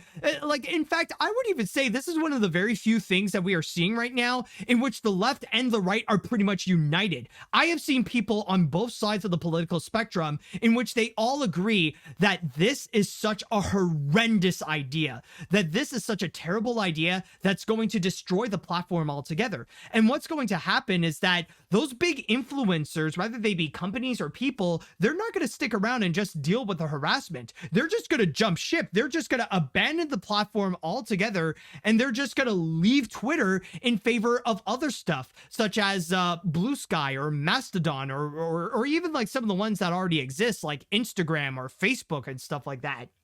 And I'll even add that we've already seen some consequences on it.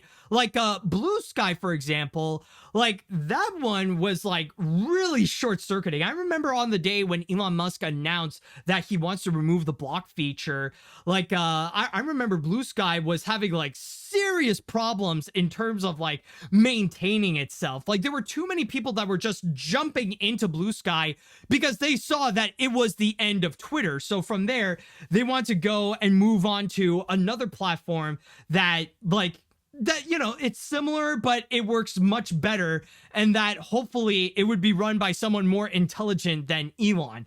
But then again, I know that's debatable because technically Blue Sky is the platform of Jack Dorsey, and he's not necessarily the most intelligent tech guy out there. But then again, right now in terms of the reception, Blue Sky is way better than Twitter. But yeah, like all that actually did happen. But back to what I was talking about, like most people are just going to abandon ship, and like most of the influencers are just going to leave, which will result in more people leaving, and eventually the whole website is just going to die out altogether. Like we could seriously see the end of Twitter if Elon Musk actually does that. And the reason why it's going to shut down is not anything related to business or hate speech or anything like that, but it's because of the big question. Do you want to stay on a social media platform in which you cannot block people? And not only that, that same website has an infamous reputation of having outrage on a daily, regular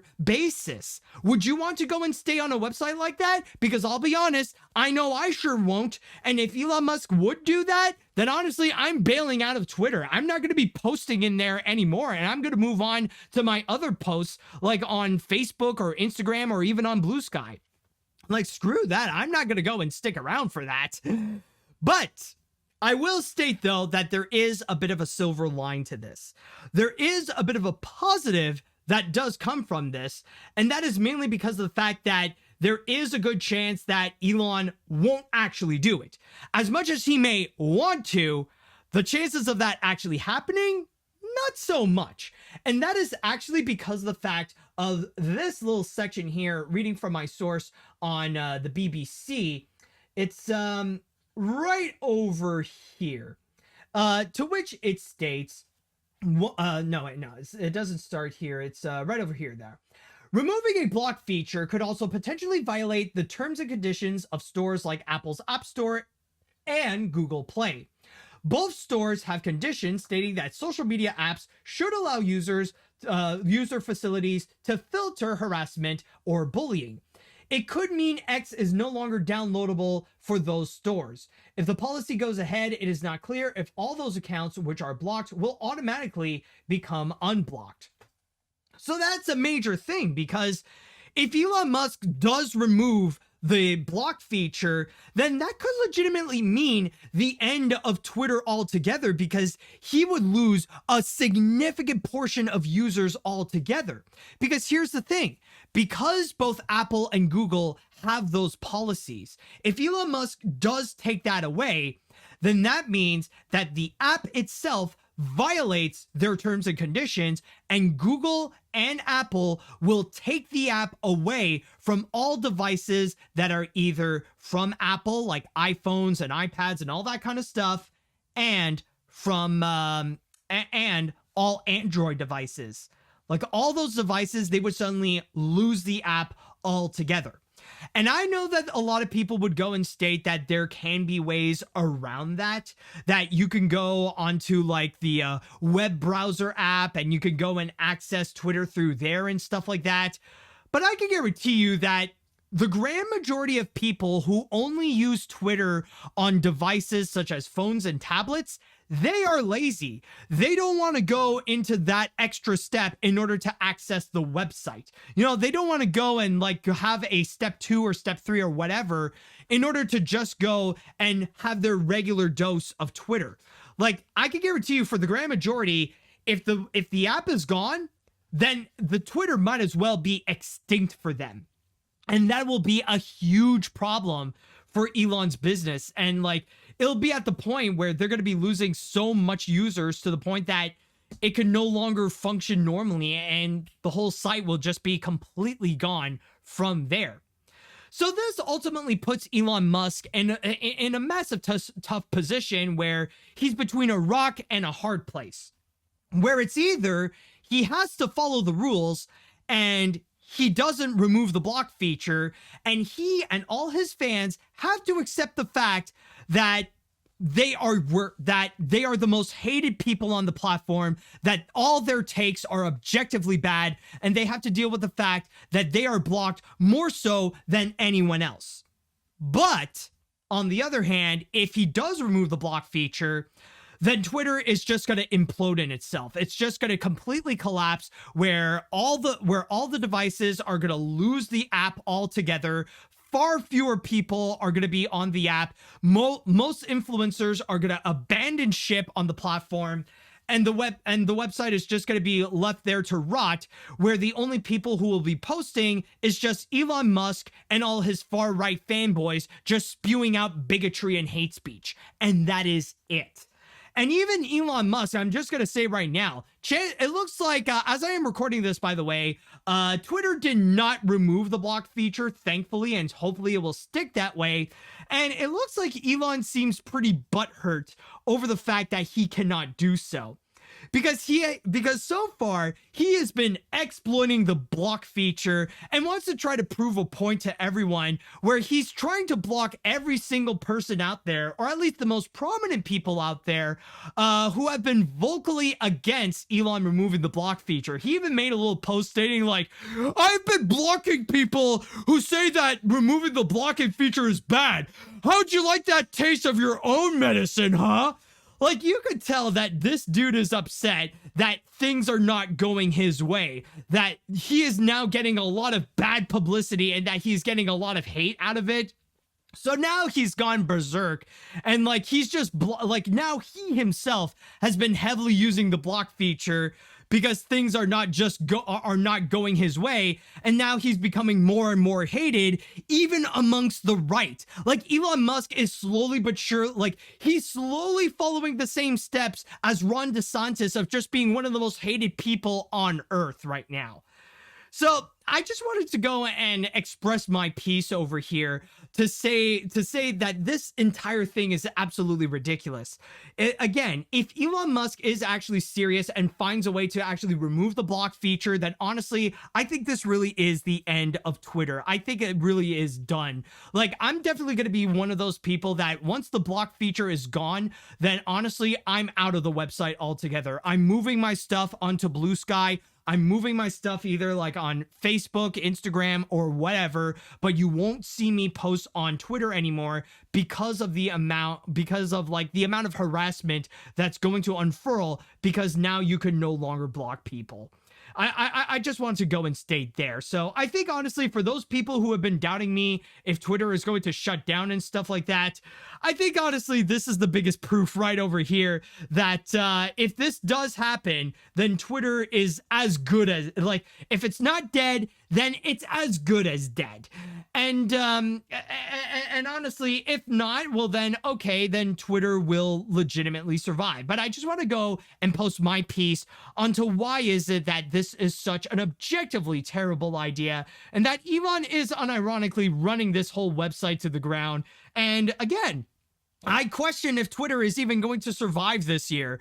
By the end of 2023, is there even going to be Twitter? Are we even going to see the app anymore? Who the fridge knows?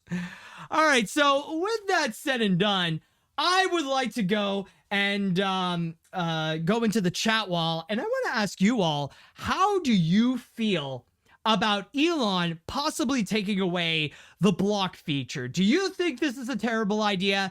And are you going to stick around Twitter if Elon does remove the block feature? Let me know what you think on this.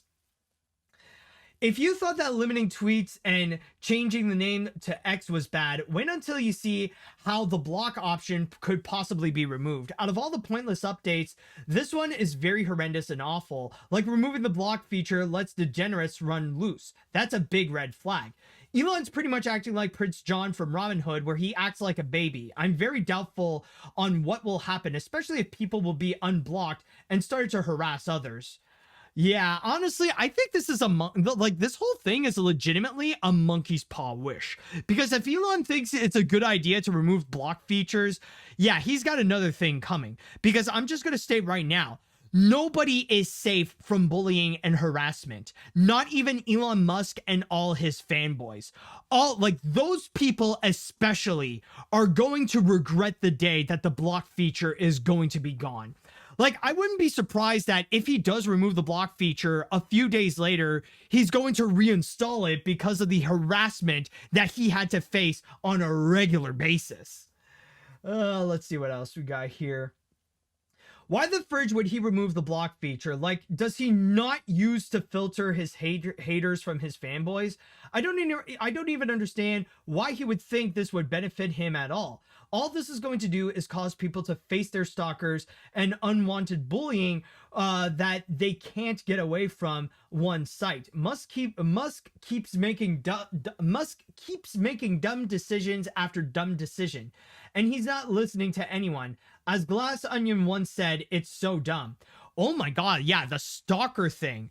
Oh my god, yeah, that's going to be a massive problem. Like, this is going to this could be a legitimate thing in which, like, the police is going to be heavily involved with this. Like, there are going to be those crazy stalkers who are going to go out of their way, like, just to creepily get closer to the people that they are stalking, and there's not much that they could really do. Like, people are going to be more dependent on the police to try to solve the problem, more so than having the block feature. So that's another issue where it's going to be much more of a detriment. Let's see what else we got here. Just when I think things can't get any worse on Twitter, Elon Musk finds a way. If Musk does end up getting rid of the block feature, it would be a disaster, and only thing I can imagine is it would spread hate speech. So honestly, I'm at the point where I want to see this crash and burn. Honestly, I'm at the point where I'm considering getting a Blue Sky account. If you can, you should. Like, honestly, I'm on Blue Sky right now, and so far it's been pretty awesome. But I will say, like, I understand, like, there's a big wait line, but when the day comes that it goes public, like, I highly recommend you do sign up to it. Let's see what else we got here. I already read those. Elon just shows more and more that he's just a massive insecure loser who cannot accept his losses and is just angry that he isn't getting his way and facing all of the consequences, which is now that Twitter might finally meet its end before the end of the year. Well, if we are going to make fun of Elon some more, how about that 42% of his 153 million followers have 0 followers, and 62.5 million of them have posted 0 tweets. his followers are either fanboys or non-existent. Yeah, and considering that there have been like a massive issue in terms of bots and stuff like that, you know that around half of Elon Musk's followers are actually fake. So the thing is that in reality, like in terms of followers that Elon has on Twitter, it's like it's for sure less than 100 million. Like it's only in the 8-digit mark? Yeah, like it's only in the 8 digits. Does he have legitimate followers? And keep in mind, these are just followers. That doesn't necessarily mean that he has close to 100 million fans out there. So just letting you know on that. All right, I think I'll read one more comment before we go on this. If he removes the block feature, then Twitter is done. The block feature is there for a reason. It is there to either block ads, racist people, etc., and doing so would end up making a mess. I'd rather subscribe to Blue Sky than this. By the way, can I get an invite from you so I join the site as soon as possible, since I don't know anyone that has an account? Well, I mean, I need I don't know. Like, there are so many people out there like who need it and have been asking me as well. So honestly, it's a matter of like one at a time. So with that said and done, though, that should do it for this episode. Things are gonna get crazy. Sorry, wrong one, actually. Let me redo that. Yes, that should do it for this episode of AniMat's Crazy Cartoon Cast. And man, let me just say, it's great to be back. And thank you all, everyone, for your support throughout the weeks that I have endured throughout my surgery. I mean, it's not been easy, but the end, I think, is coming very, very soon, and things are going to be back to normal for me. So once again, I want to say thank you all for your amazing support. And also, I just want to state right now that if you guys want to go and follow me and more of my crazy adventures on AniMat's Crazy Cartoon Cast, then subscribe to me on my Twitch channel, AniMat Live, or the AniMat's Crazy Cartoon Cast YouTube channel. And you could also follow me on whatever podcast service you're listening to, whether it be on Spotify, Google, Amazon, iTunes, and many, many more. And with that said and done, I would like to say thank you all so much for listening. Thank you all so much for watching, and tune in next week now that I am officially back. And by the way, spoiler alert, next week I won't be having this beard. This thing is getting itchy right now. And with that said, see you later, dudes.